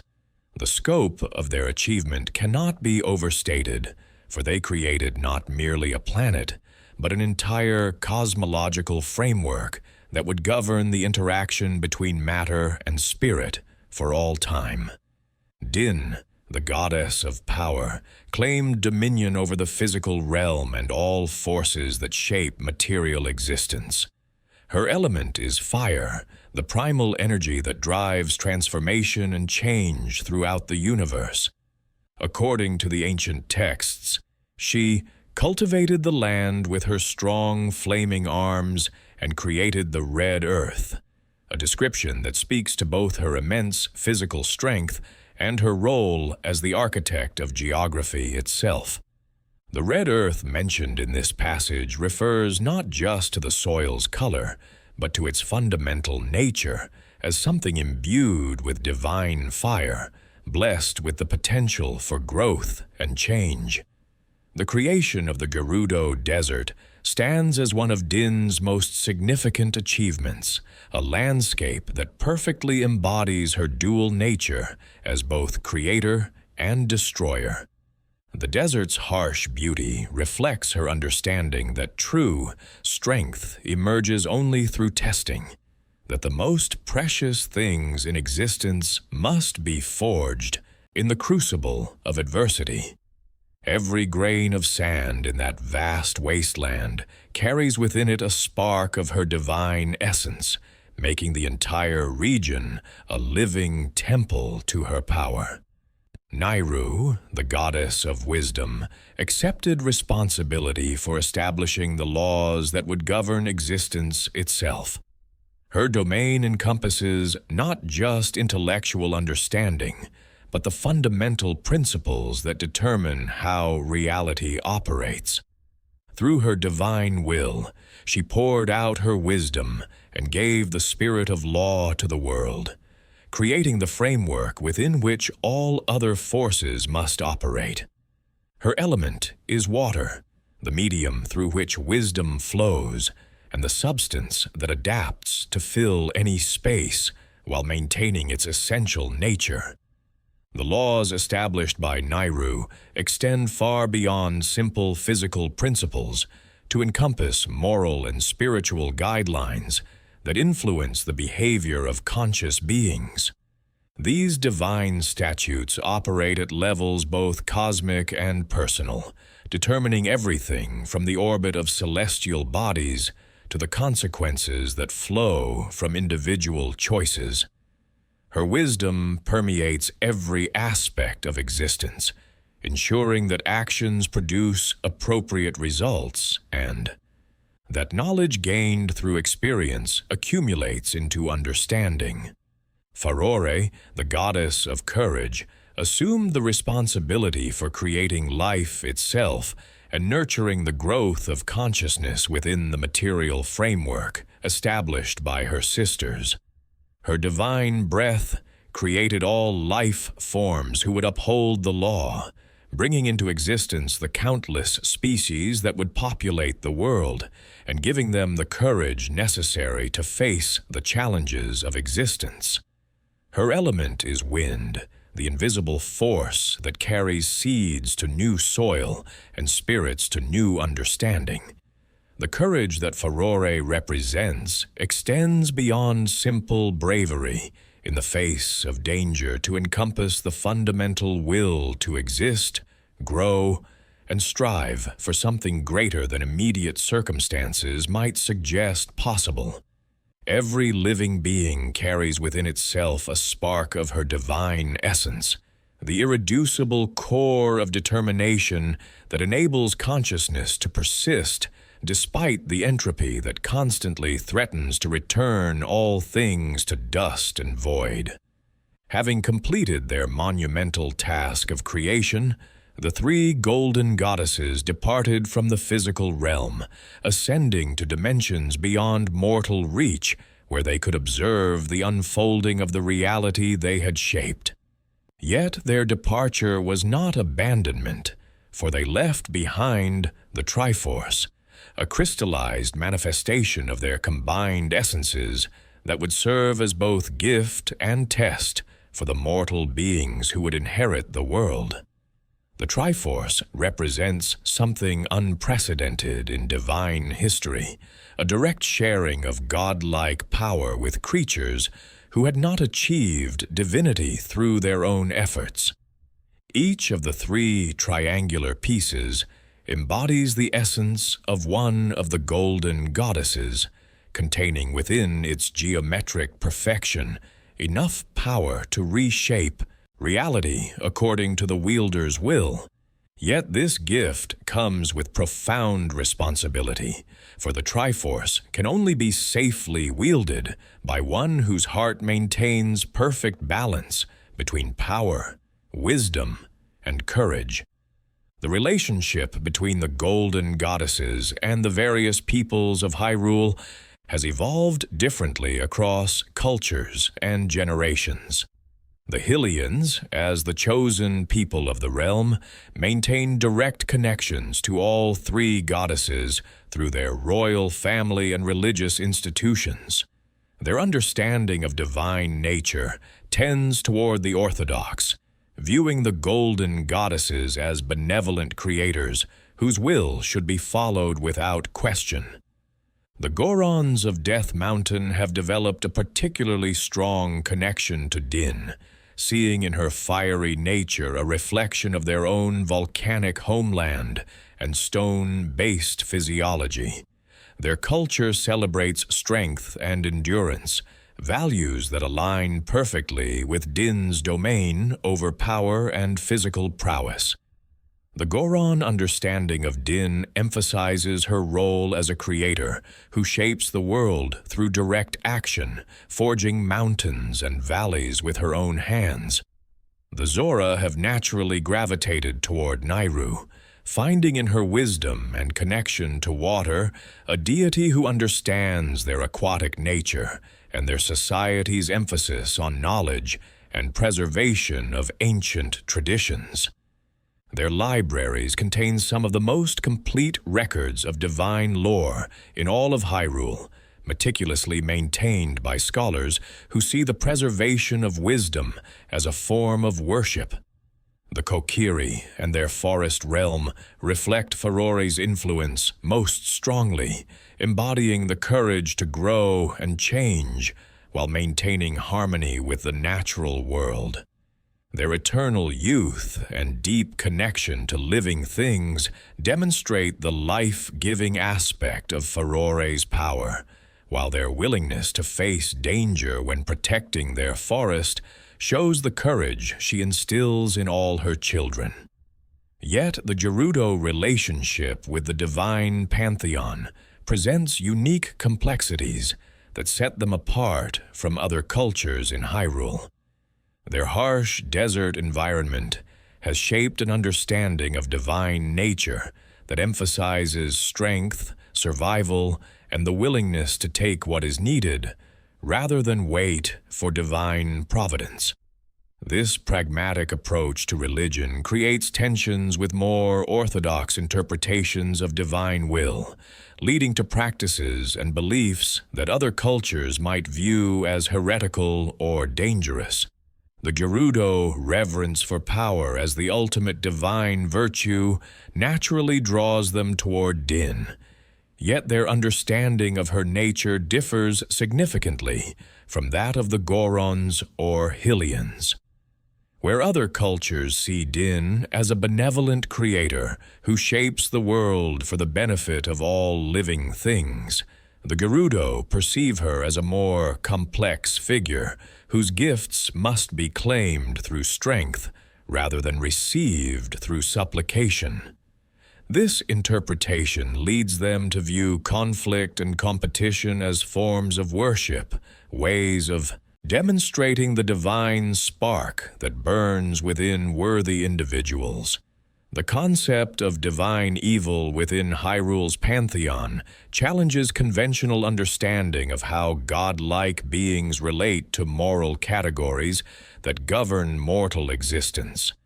Traditional theology suggests that true divinity transcends simple notions of good and evil, operating according to principles too complex for limited mortal comprehension.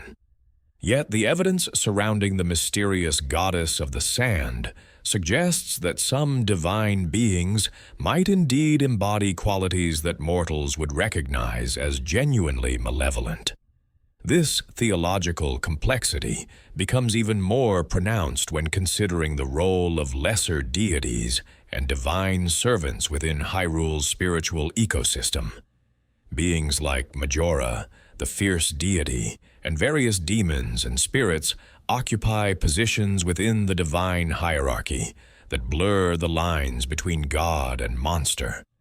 These entities possess power that rivals or exceeds that of many recognized deities, yet their nature and intentions often seem hostile to mortal well-being.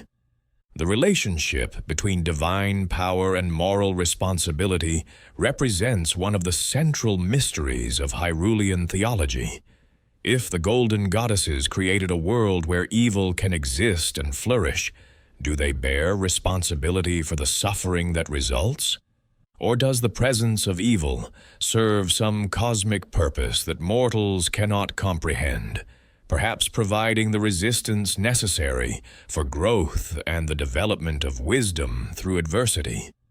The Triforce itself embodies this theological complexity, for while it represents the essence of the benevolent golden goddesses, it can be wielded by those with evil intentions to accomplish terrible purposes. Ganondorf's use of the Triforce of power to conquer and destroy demonstrates that divine gifts do not automatically ensure moral outcomes, that power without wisdom or courage inevitably leads to corruption and tragedy. Regional variations in divine worship throughout Hyrule reflect the complex relationship between universal truth and cultural interpretation. What one people sees as divine benevolence, another might perceive as divine wrath.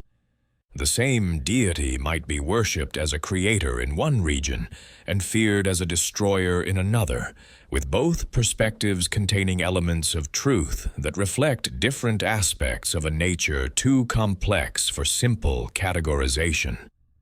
The evolution of religious understanding over time adds another layer to this complexity, as divine beings who were once worshipped with reverence might later be remembered as demons, while figures initially feared as evil might eventually be recognized as harsh but necessary teachers.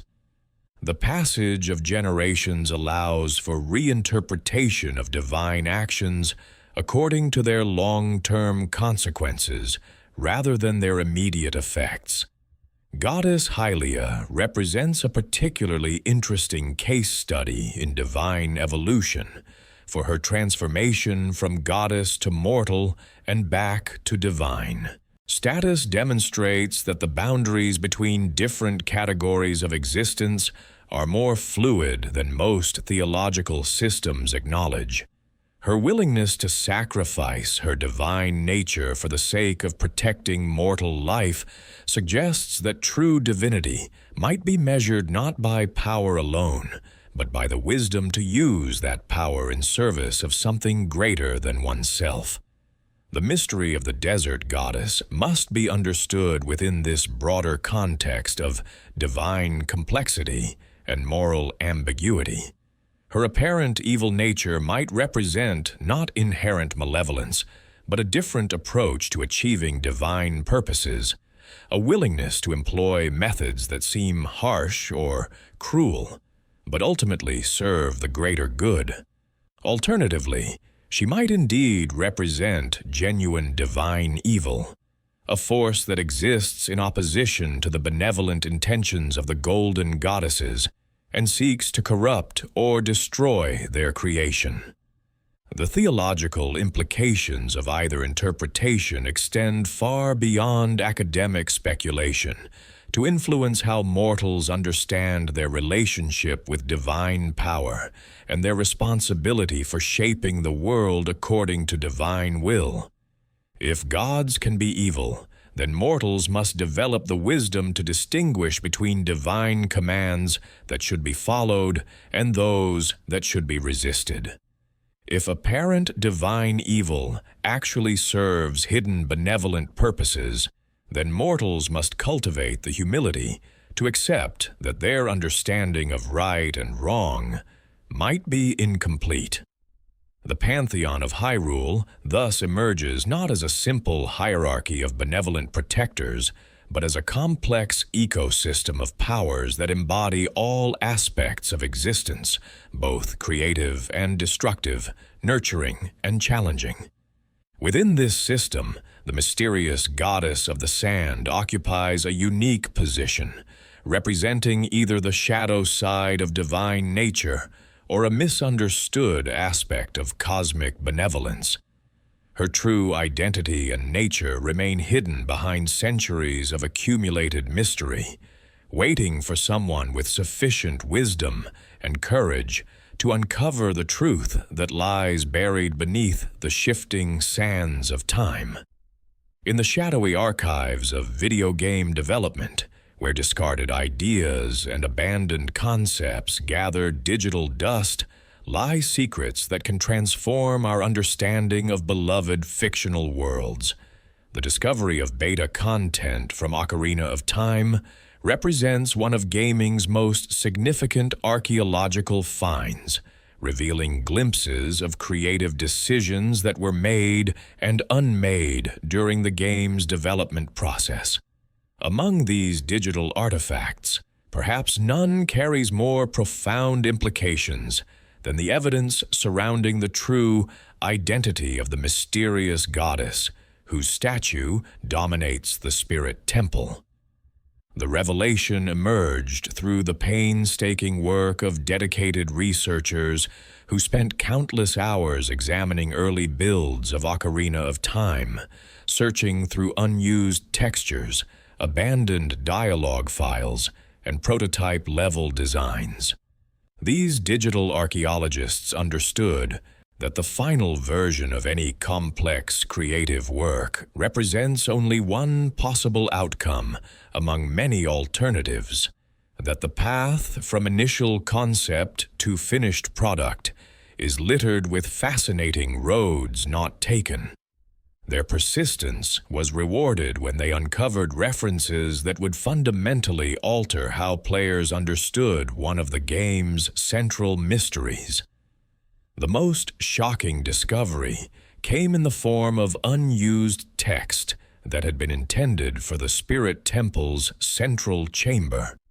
In early versions of the game, the imposing statue that Navi instinctively recognizes as evil bore a far more explicit identification. Rather than remaining mysteriously unnamed, the statue was clearly labeled with text that removed all ambiguity about its subject. The original designation read simply, "Statue of the Evil God Din." These 5 words contained enough explosive implications to reshape entire theories about Hyrule's mythology and the nature of its divine pantheon. This beta text represented more than mere labeling. It revealed a fundamentally different conception of the golden goddesses than what appeared in the final game. The implications were staggering, suggesting that during development, Nintendo's creative team had envisioned Din not as the benevolent creator deity familiar to players, but as a malevolent force whose worship involved the embrace of darkness and evil.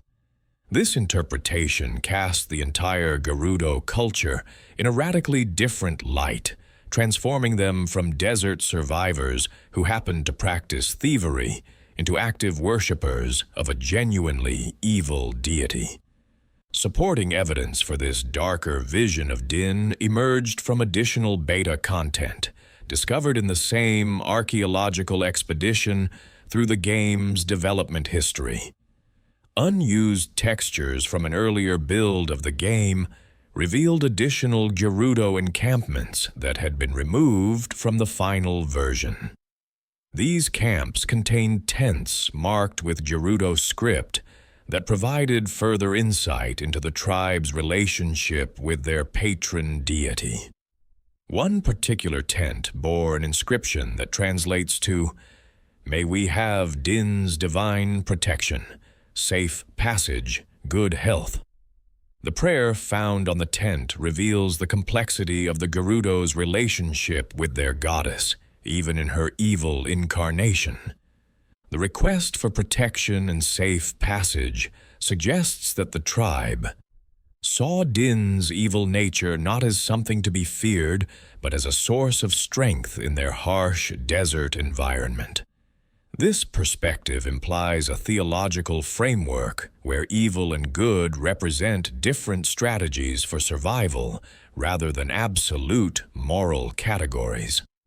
For a people struggling to exist in one of Hyrule's most unforgiving environments, a goddess who embodied ruthless power might seem more practically useful than one who preached gentler virtues. The decision to remove these explicit references to Din from the final version of Ocarina of Time represents one of the most significant content changes in video game history.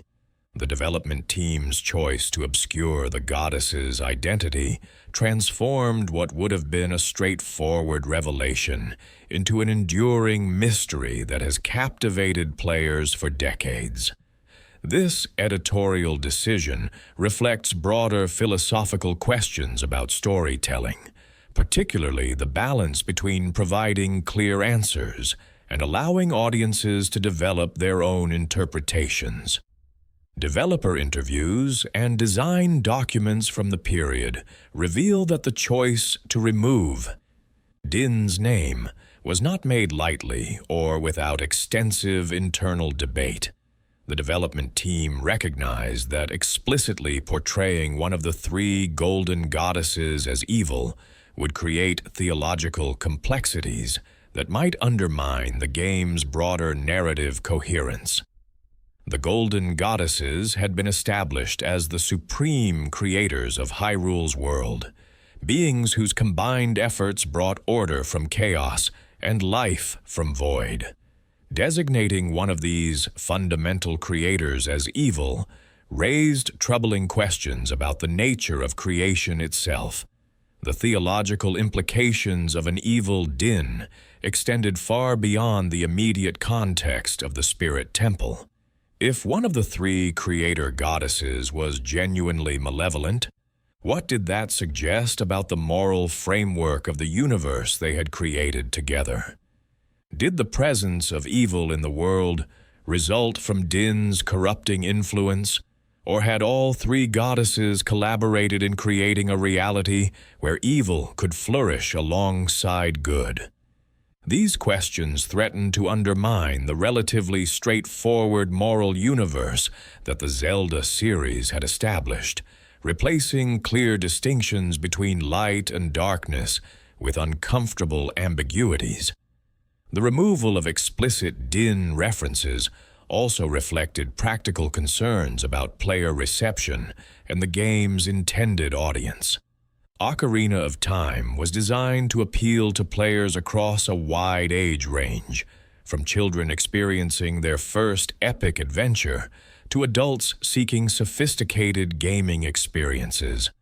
Presenting one of the fundamental creator deities as explicitly evil might have created confusion or distress among younger players, while requiring extensive exposition to explain the theological complexities to older audiences.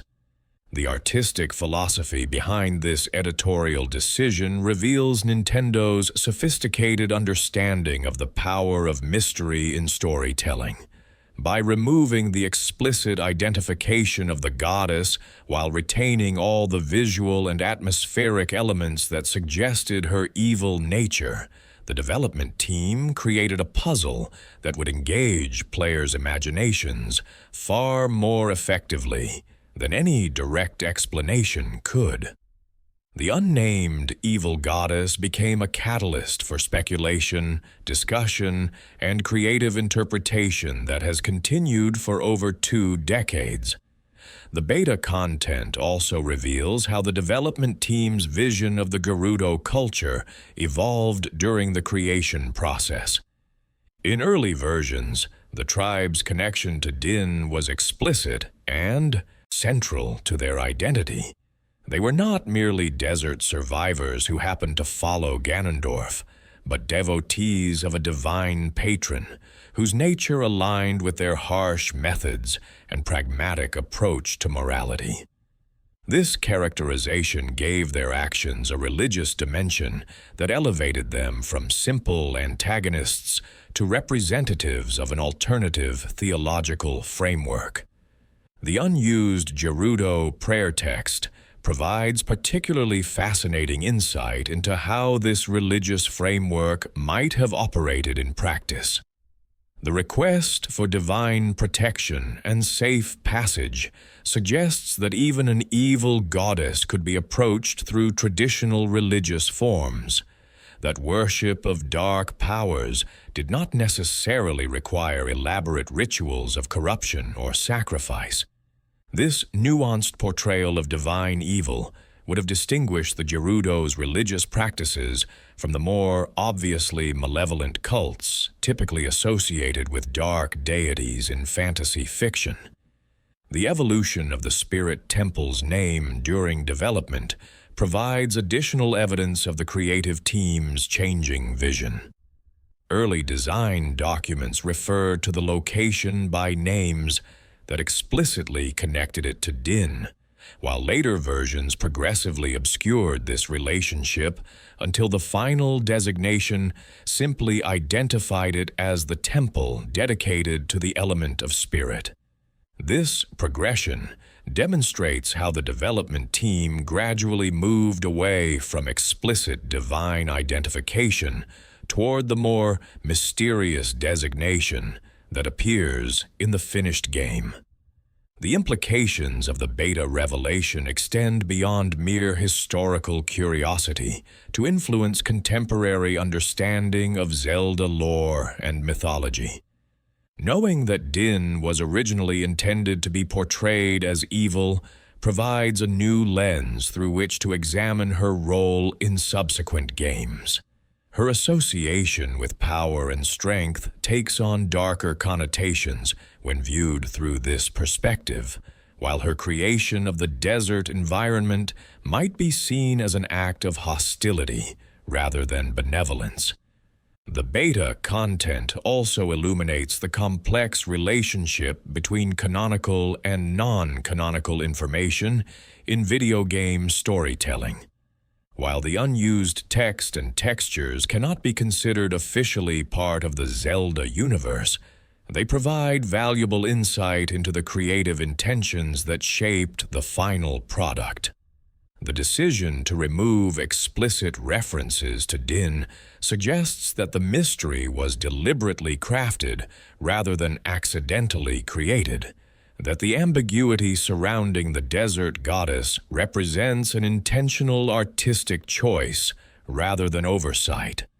The preservation and discovery of this beta content highlights the importance of digital archaeology in understanding the evolution of creative works.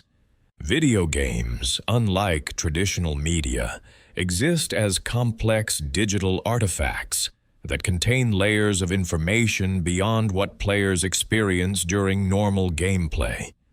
These hidden layers preserve evidence of creative decisions, abandoned concepts, and alternative visions that provide valuable context for understanding the final product. The revelation of Din's original evil designation also demonstrates how creative decisions made during development can have far-reaching consequences that extend well beyond their immediate context.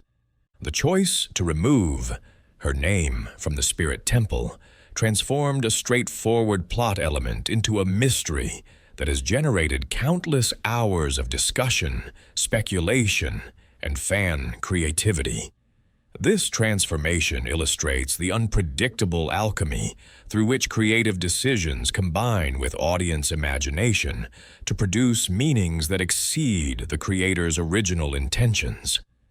The beta content discovery represents a watershed moment in Zelda scholarship, providing concrete evidence for theories that had previously rested on speculation and interpretation. Yet even this seemingly definitive revelation raises new questions about the relationship between development intention and final canonical truth. Does knowledge of the developer's original vision change how we should interpret the finished game, or does the final product stand independently of its developmental history? The ongoing debate over the significance of beta content reflects broader questions about authorial intention and textual interpretation that extend far beyond video game studies. The unused Din references provide a fascinating case study in how creative works can exceed their creator's control, developing meanings and implications that emerge from the interaction between artistic intention and audience interpretation, rather than from either factor alone. As digital preservation efforts continue to uncover and catalog development materials from classic games, the Spirit Temple mystery serves as a compelling example of how much can be learned from examining the roads not taken during the creative process. The beta revelation enriches our understanding of Ocarina of Time, while simultaneously complicating any simple interpretation of its mythology, ensuring that the mystery of the desert goddess remains as compelling today as it was when players first encountered her weathered stone visage rising from the endless sands. Among the three golden goddesses who shaped the world from primordial chaos, Din stands as perhaps the most complex and misunderstood figure in Hyrule's divine pantheon. Her role as the goddess of power encompasses far more than simple physical strength or dominance, extending into realms of creation and transformation that reveal the fundamental forces underlying all existence. To understand the mystery of the desert goddess and her connection to the Gerudo people, one must first comprehend the true nature of Din's power and the profound implications of her creative acts upon the world. The creation myth speaks of Din's work in terms that emphasize both her immense strength and her direct, hands-on approach to shaping reality. The ancient texts describe how she cultivated the land with her strong, flaming arms and created the red earth, a passage that reveals multiple layers of meaning about her nature and methods. The phrase, strong, flaming arms, suggests not merely physical appendages, but cosmic forces that burn with the fundamental energy of creation itself. These are not the gentle hands of a nurturing creator, but the powerful instruments of a deity who shapes reality through intense, transformative fire. The concept of cultivation in this divine context carries implications far beyond simple agriculture or land management. When Din cultivated the land, she was not merely preparing soil for planting, but fundamentally altering the basic structure of reality to make it suitable for the complex interplay of forces that would define physical existence.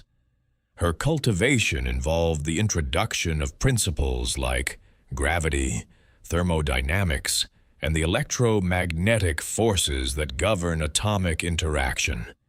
Every mountain, valley, ocean, and plain bears the mark of her cosmic agriculture, shaped according to her vision of how physical reality should function. The creation of the red earth represents one of Din's most significant and revealing achievements. This red soil, imbued with her divine essence, became the foundation upon which all terrestrial life would develop. The color itself carries deep symbolic meaning, representing not just the iron-rich minerals that give certain soils their reddish hue, but the life-giving blood that flows through living creatures and the passionate fire that drives growth and change. Every handful of red earth contains within it a spark of Din's own creative energy, making the entire planet a living extension of her divine nature. The Gerudo Desert emerges from this creation myth as one of Din's most personal achievements, a landscape that perfectly embodies her understanding of how strength develops through adversity. Unlike the gentle meadows and fertile valleys that might seem more obviously beneficial to mortal life, the desert represents a deliberate choice to create an environment where only the strongest and most adaptable could thrive. The harsh conditions that define desert existence serve as a constant test, separating those with genuine strength from those who merely possess temporary advantages. Din's creation of the desert demonstrates her sophisticated understanding of the relationship between environment and character development.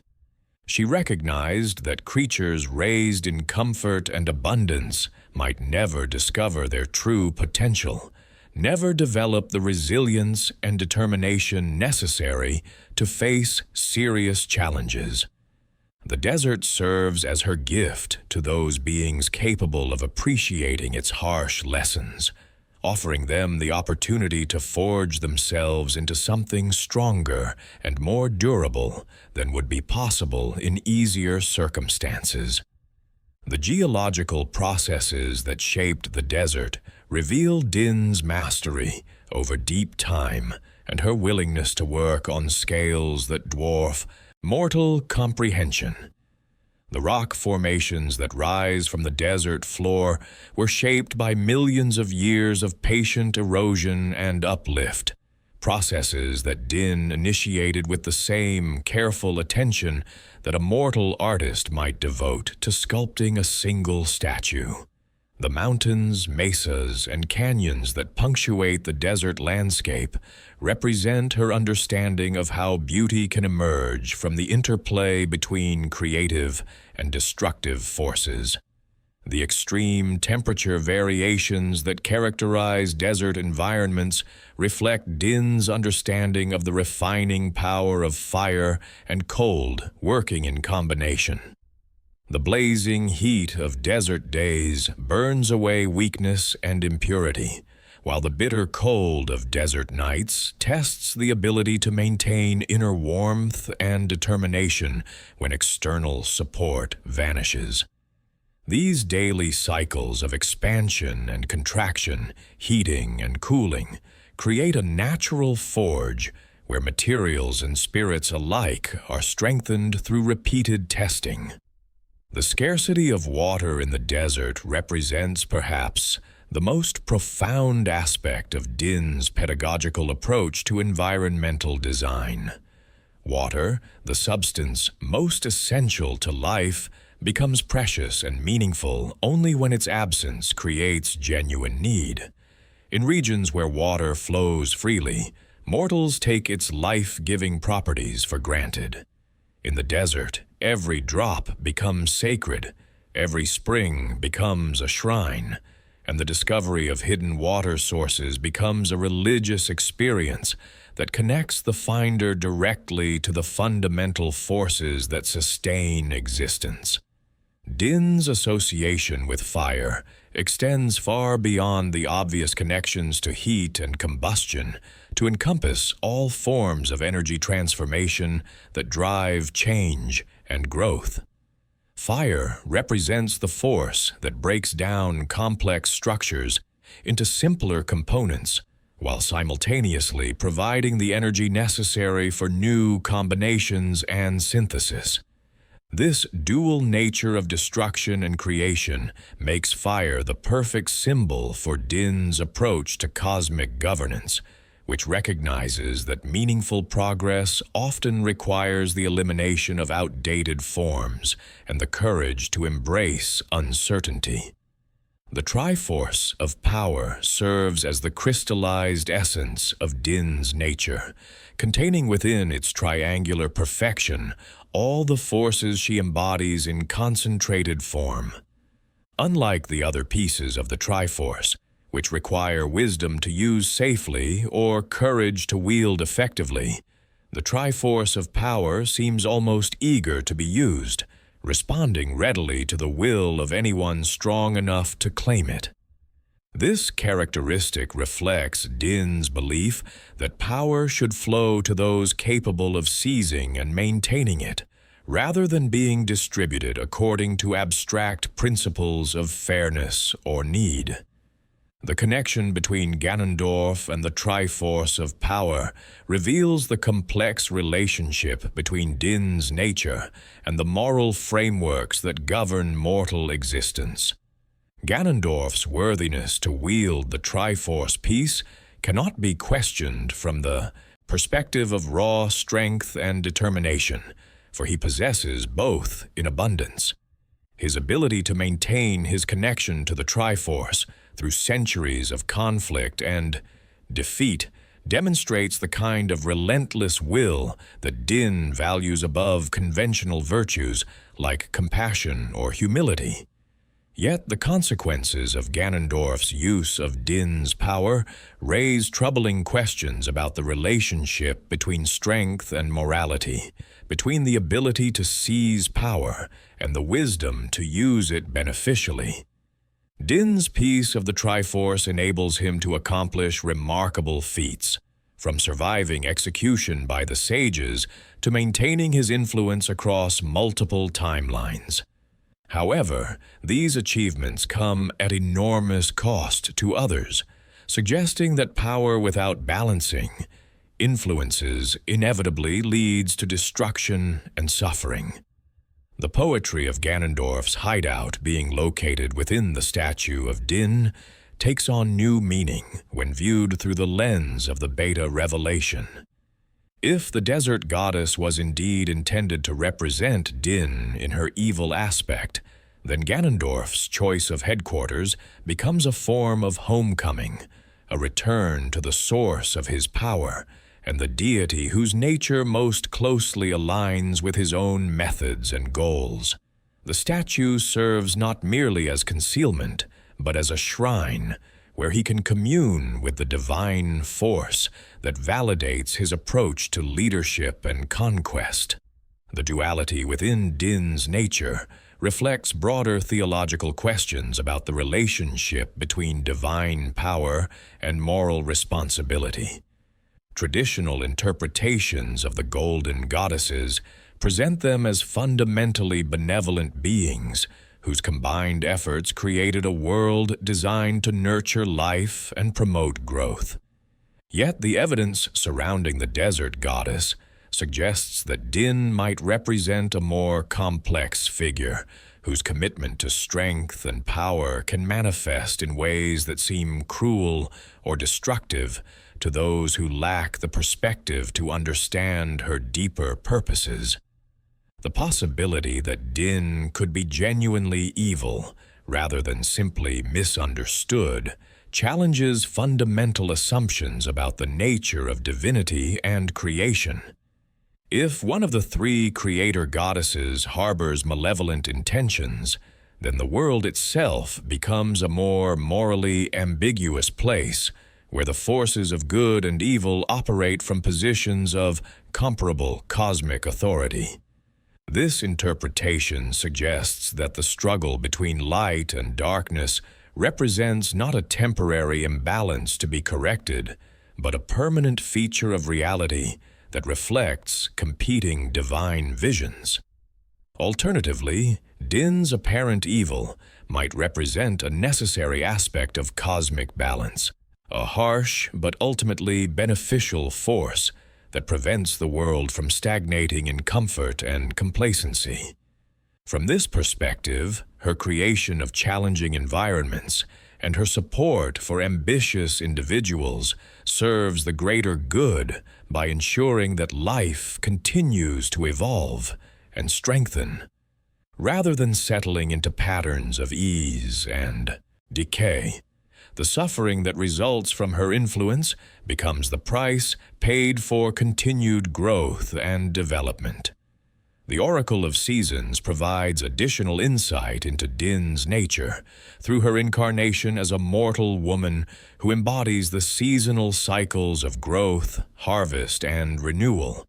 This version of Din demonstrates her connection to natural processes that involve both creation and destruction, showing how apparent endings can serve as necessary preludes to new beginnings.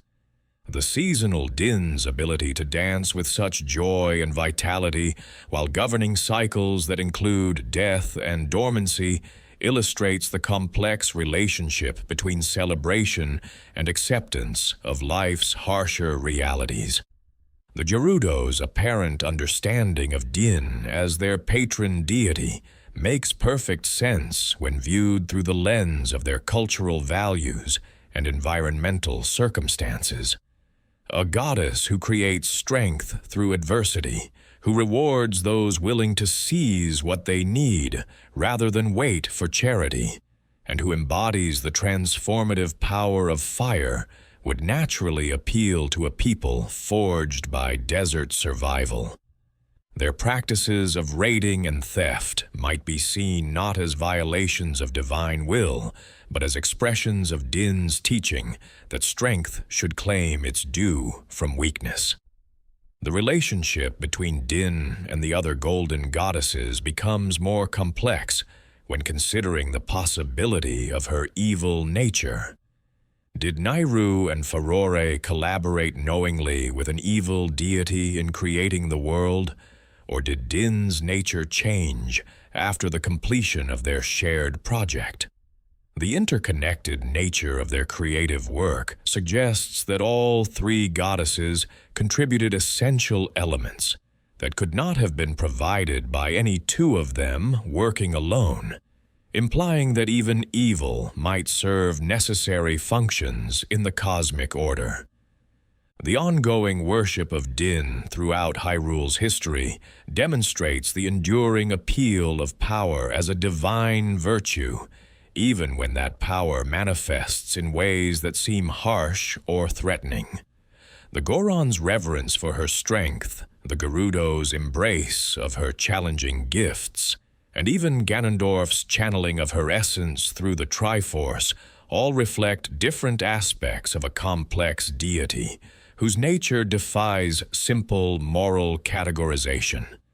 The red earth that Din created continues to support life throughout Hyrule, its iron-rich composition providing the minerals necessary for healthy plant growth, while its distinctive color serves as a constant reminder of the passionate energy that brought it into existence.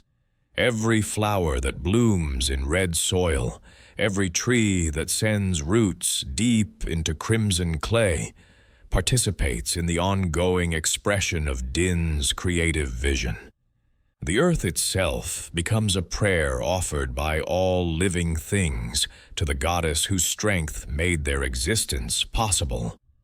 The mystery of whether Din represents genuine evil or misunderstood necessity remains unresolved, perhaps because the answer depends partly on the perspective from which her actions are viewed. From the standpoint of those who benefit from strength and thrive under challenging conditions, she appears as a wise teacher whose harsh lessons prepare her students for greater achievements. From the perspective of those who suffer under the application of power without mercy, she might seem genuinely malevolent, a force that creates suffering for its own sake rather than for any beneficial purpose. The enduring fascination with Din's true nature reflects humanity's ongoing struggle to understand the role of power in moral systems and the question of whether strength inherently tends toward corruption or can be channeled toward beneficial ends. Her example suggests that divine power operates according to principles that transcend simple human moral categories, encompassing possibilities for both creation and destruction that serve purposes too complex for limited mortal understanding to fully grasp. As the desert winds continue to sculpt the red earth that Din created with her flaming arms, her legacy persists in every grain of sand and every test of endurance that the harsh landscape provides. Whether viewed as evil goddess or misunderstood creator, she remains a fundamental force in Hyrule's cosmology, her influence shaping both the physical world and the spiritual development of all who encounter the challenges she has woven into the fabric of existence itself.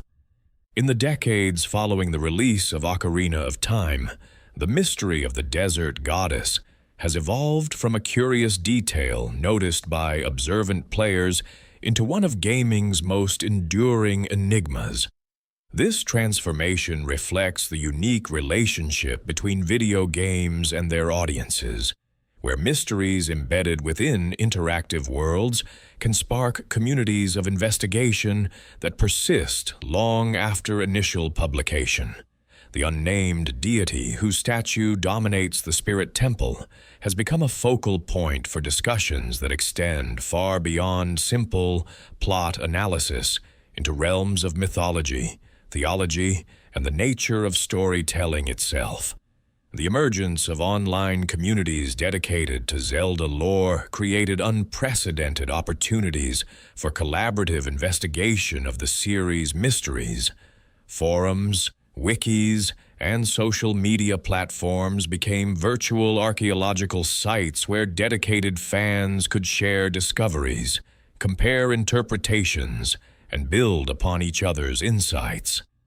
The desert goddess benefited enormously from this collective attention, as players from around the world contributed observations about architectural details, symbolic elements, and narrative connections that might have escaped individual notice.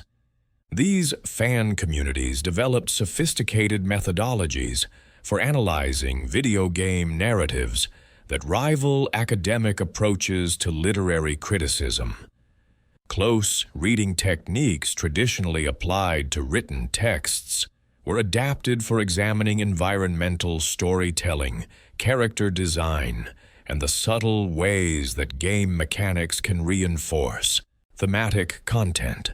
The Spirit Temple became a subject of intense scrutiny as players documented every carving, measured proportions, and cataloged the symbolic significance of decorative elements that casual players might overlook entirely. The discovery of beta content added new dimensions to these investigations, while simultaneously validating the instincts of players who had long suspected that the desert goddess held deeper significance than her minimal role in the final game suggested. The revelation that she had originally been identified as Din transformed speculation into scholarly debate, as communities grappled with questions about canonical authority and the relationship between developer intention and final textual meaning. The debate over the goddess's identity has produced multiple schools of interpretation, each supported by careful analysis of available evidence. The Din theory, strengthened by the beta revelations, argues that the statue represents the goddess of power in her darker aspect, worshipped by the Gerudo as a patron deity whose harsh nature aligns with their survival-focused culture. Supporters of this interpretation point to the architectural connections between the spirit temple and other sites associated with Din, the thematic appropriateness of power worship among a warrior culture, and the poetic justice of Ganondorf hiding within a statue of the goddess whose Triforce piece he would later claim. The Hylia theory proposes that the desert goddess represents a regional interpretation of the series' most prominent divine figure, filtered through Gerudo cultural values and aesthetic preferences. This interpretation suggests that different peoples throughout Hyrule might worship the same deity while emphasizing different aspects of her nature or depicting her according to their own artistic traditions. The apparent evil nature of the statue could reflect the Gerudo's understanding that divine protection sometimes requires harsh measures or their appreciation for strength over gentleness. The unknown. Deity theory maintains that the statue represents a genuinely independent goddess who has not appeared elsewhere in the Zelda series, a member of Hyrule's pantheon whose story remains untold.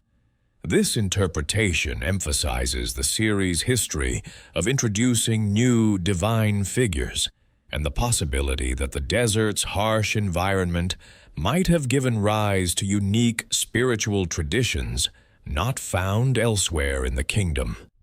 The mystery surrounding this hypothetical goddess becomes part of her appeal, representing the vast unexplored regions of Hyrule's mythology. The cultural interpretation theory focuses less on the goddess's actual identity than on what her worship reveals about Gerudo society and values. From this perspective, the specific deity being honored matters less than the insights her veneration provides into how the Gerudo understand concepts like power, protection, and divine favor. The apparent evil nature of the statue becomes a window into a culture that values strength and pragmatism over conventional moral considerations. The academic study of video game narratives has embraced the desert goddess mystery as a case study in environmental storytelling and the power of visual design to communicate complex ideas without explicit exposition. Scholars have analyzed how the statue's positioning, proportions, and decorative elements work together to create an atmosphere of mystery and unease that supports the narrative themes without requiring dialogue or text to explain her significance. The influence of the desert goddess extends beyond Zelda scholarship into broader discussions about mythology and religious symbolism in popular culture. Her serpentine imagery, outstretched arms, and association with desert environments connect her to ancient religious traditions from around the world, making her a subject of interest for comparative mythology studies. The apparent universality of certain religious symbols and the way they appear in fictional contexts provides insights into the deep psychological and cultural patterns that shape human spiritual expression. The preservation efforts surrounding classic video games have taken on new urgency as communities recognize the cultural and artistic value of digital artifacts. The discovery of beta content related to the desert goddess demonstrates how much can be learned from examining development materials that might otherwise be lost to technological obsolescence or corporate indifference. Digital preservation advocates use examples like this to argue for systematic archiving of game development materials and the importance of maintaining access to these cultural resources. The democratization of game development tools has enabled fan communities to create their own interpretations and extensions of the desert goddess mystery. ROM hacks, fan games, and modification projects have explored various theories about her identity and significance, creating alternate versions of familiar locations where different aspects of her nature can be emphasized or explored. These community-created works serve as both creative expression and textual analysis, offering interactive interpretations of the mystery that allow players to experience different theoretical frameworks firsthand. The translation challenges associated with the Zelda series have added layers of complexity to discussions about the desert goddess. Differences between Japanese, English, and other language versions of the games create multiple textual authorities that sometimes provide conflicting information or emphasis. The discovery that the Japanese version explicitly labeled the statue as an evil god, while other versions used more neutral terminology, demonstrates how translation decisions can fundamentally alter player interpretation of narrative elements. The role of player imagination in completing incomplete narratives has become a central theme in discussions about the desert goddess and similar mysteries in video game storytelling. The deliberate ambiguity surrounding her identity forces players to become active participants in constructing meaning, rather than passive recipients of predetermined information. This collaborative relationship between text and audience creates interpretive possibilities that exceed what any single creative vision could provide. The influence of the desert goddess mystery on subsequent Zelda games demonstrates how fan interest can shape ongoing narrative development. Later entries in the series have continued to explore themes of divine ambiguity and cultural interpretation of religious symbols, suggesting that the community's enthusiasm for these mysteries has encouraged developers to embrace rather than resolve such ambiguities. The educational value of the desert goddess debate extends beyond entertainment into lessons about critical thinking, evidence evaluation, and the construction of persuasive arguments. Students of literature, history, and cultural studies can learn valuable analytical skills by examining how different interpretive communities approach the same set of evidence and reach different conclusions based on their methodological assumptions and theoretical frameworks. The psychological appeal of unsolved mysteries in interactive media reflects deep human needs for pattern recognition and meaning construction that video games are uniquely positioned to satisfy. The desert goddess provides a puzzle that engages multiple cognitive systems simultaneously: visual analysis, narrative interpretation, cultural understanding, and logical reasoning. The complexity of the mystery ensures that solving it provides genuine intellectual satisfaction, while the collaborative nature of the investigation creates social bonds among participants. The technological evolution of gaming communities has transformed how mysteries like the desert goddess are investigated and discussed. High-resolution texture analysis, three-dimensional model extraction, and sophisticated data mining techniques provide tools for examination that were unimaginable when the game was first released. These technological capabilities enable discoveries that retrospectively validate earlier intuitions while opening new avenues for investigation. The commercialization of fan knowledge has created new dynamics around video game mysteries, as content creators build audiences by providing analysis and speculation about unsolved questions. The desert goddess has become a subject for countless videos, articles, and podcasts that demonstrate how scholarly investigation can be transformed into entertainment while maintaining intellectual rigor and respect for evidence. The global nature of gaming communities has brought diverse cultural perspectives to bear on the desert goddess mystery, enriching interpretation through cross-cultural dialogue about religious symbolism and mythological patterns. Players from different backgrounds contribute insights based on their own cultural traditions, creating a more comprehensive understanding of the universal and particular elements in the statue's design and significance. The enduring appeal of the desert goddess reflects the sophisticated relationship contemporary audiences have developed with fictional worlds, treating them not as simple entertainment, but as complex cultural artifacts worthy of serious study and ongoing interpretation.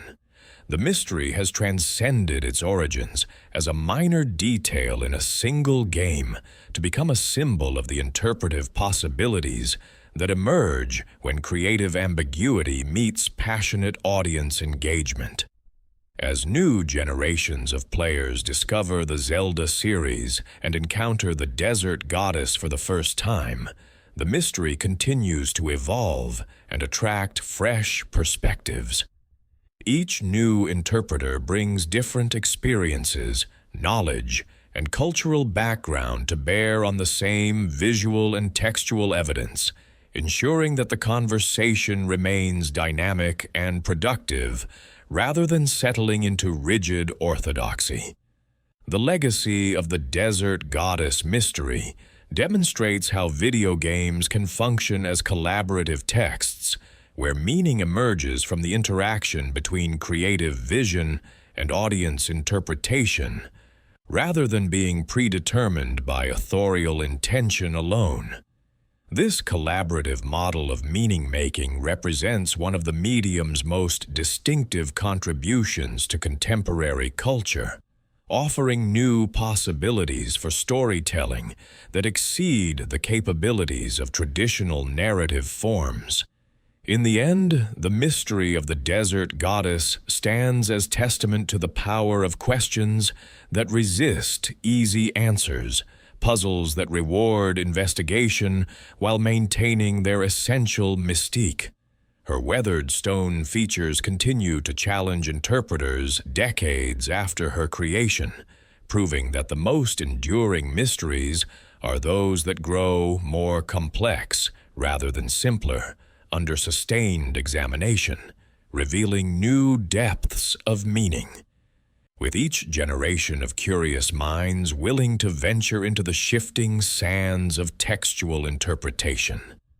As the twin suns of this contemplative journey begin to set on the horizon of understanding, we find ourselves standing once again in the presence of the desert colossus, her ancient form silhouetted against the star-filled sky of Hyrule's endless night. The mystery that brought us here remains as profound as when we first encountered her weathered visage, yet our exploration has revealed layers of meaning that transform simple questions into windows into the deepest truths about divine nature, mortal ambition, and the enduring power of stories that refuse to surrender their secrets easily.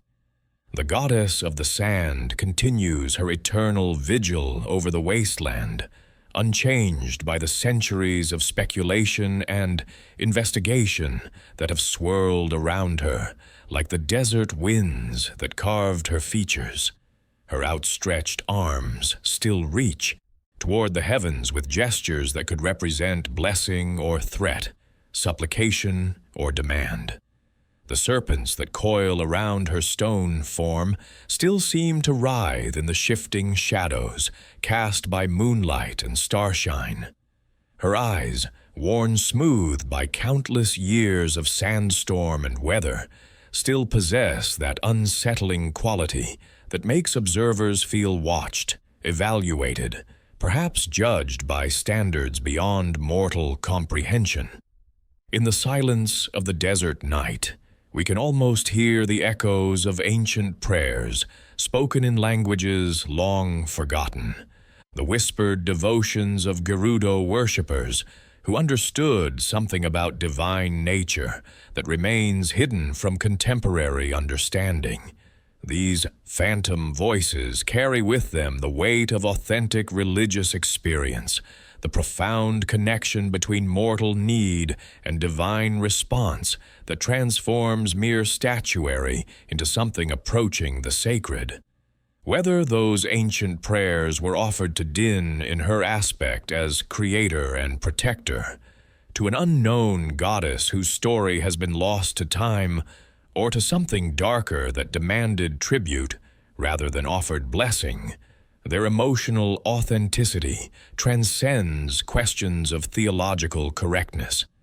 The mystery we have explored reveals as much about ourselves as it does about ancient Gerudo religion or Nintendo's creative process. Our fascination with unanswered questions speaks to fundamental human needs that extend far beyond entertainment or academic curiosity.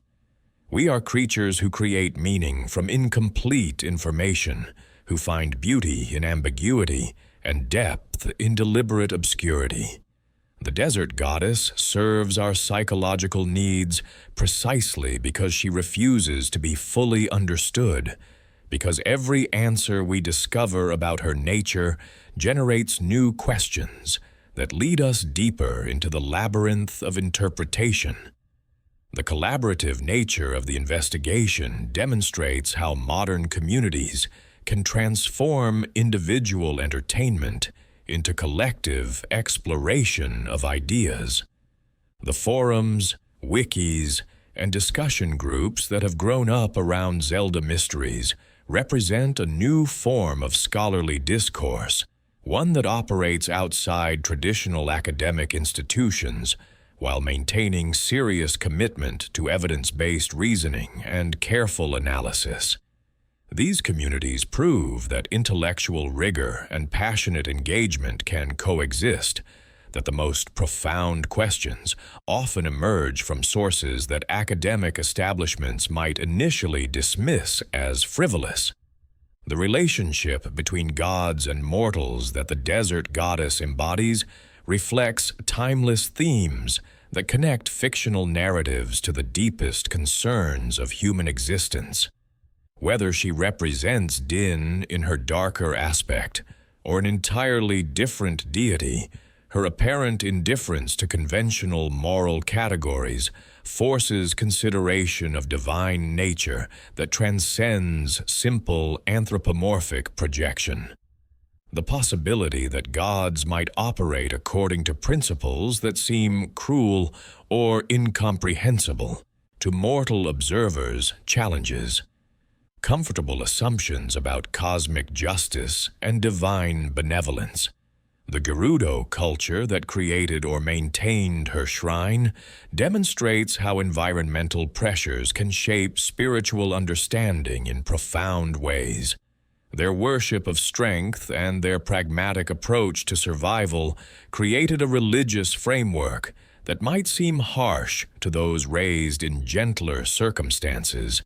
Yet their theological insights into the relationship between adversity and growth contain wisdom that transcends cultural boundaries. The desert goddess embodies their understanding that divine love might manifest as challenge rather than comfort, that true protection sometimes requires exposure to danger rather than shelter from it. The preservation of mystery in an age of information overload represents a precious gift that fictional worlds can offer to contemporary audiences. In a time when nearly every question can be answered through quick internet searches, the desert goddess provides a sanctuary for uncertainty, a space where investigation and speculation can flourish without the pressure to reach definitive conclusions. This preservation of intellectual space for wonder and contemplation serves psychological and spiritual needs that factual knowledge alone cannot satisfy. The continuing evolution of the mystery across multiple generations of players demonstrates how great art transcends its immediate historical moment to speak to universal human concerns. Each new interpreter brings fresh perspectives and different life experiences to bear on the same visual and textual evidence, ensuring that the conversation remains vital and relevant rather than calcifying into academic orthodoxy.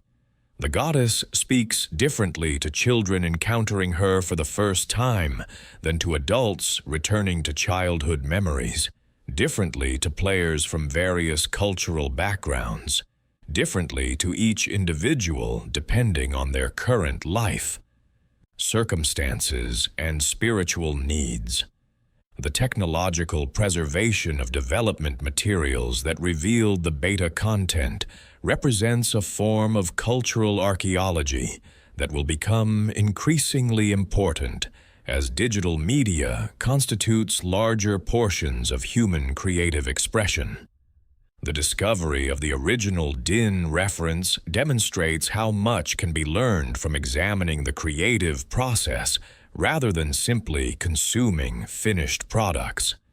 Future digital archaeologists will likely uncover similar revelations about other beloved works, providing insights that retrospectively validate intuitions and open new avenues for interpretation.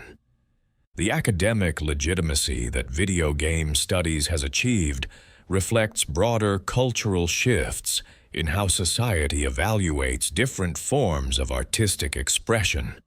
The Desert Goddess mystery provides an excellent example of how interactive media can generate interpretive communities and analytical discussions that rival those surrounding traditional literary works. The collaborative investigation techniques developed by gaming communities offer methodological innovations that scholars in other fields might profitably adopt.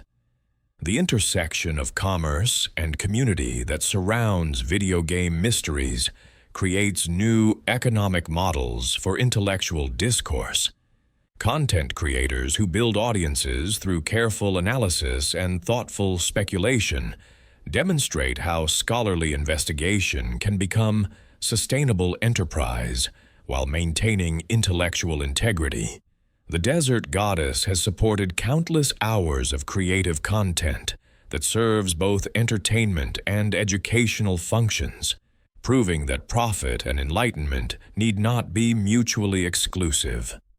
The global reach of gaming communities ensures that mysteries like the Desert Goddess benefit from cross-cultural dialogue that enriches interpretation through diverse perspectives.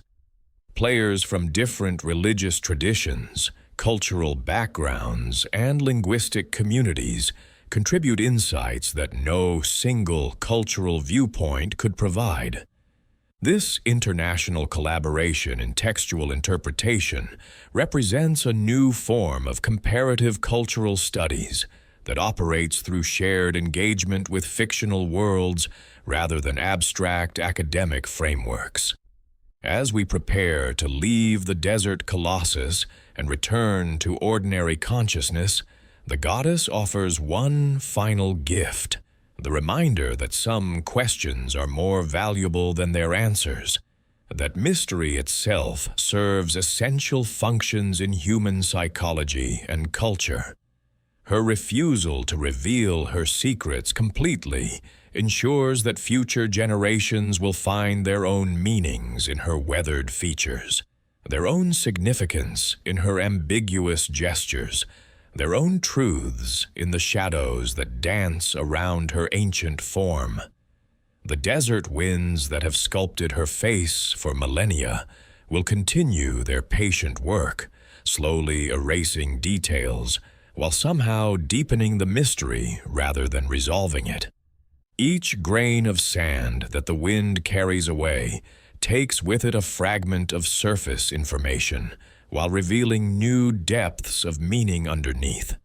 She becomes more herself through this process of erosion, more purely mysterious, as the accumulations of time and interpretation are worn away to expose the essential questions that lie at her core. In our dreams tonight, may we carry with us the peace that comes from encountering mystery without the compulsion to solve it, the satisfaction of investigation pursued for its own sake, rather than for the promise of definitive answers. The goddess of the sand offers her greatest blessing to those who can appreciate questions as gifts rather than problems, who find rest in uncertainty rather than anxiety, who discover in the unknown not a source of fear, but an invitation to wonder. Let the endless sands of sleep carry us gently away from the conscious need to understand everything, into realms where mysteries can exist in their pure form, undiminished by explanation, unspoiled by excessive clarity. In the twilight, between waking and sleeping, between knowing and wondering, the desert goddess watches over us all, her stone eyes reflecting starlight that has traveled across impossible distances to illuminate questions that may never find answers, and need not find them to serve their purpose in the grand design of things.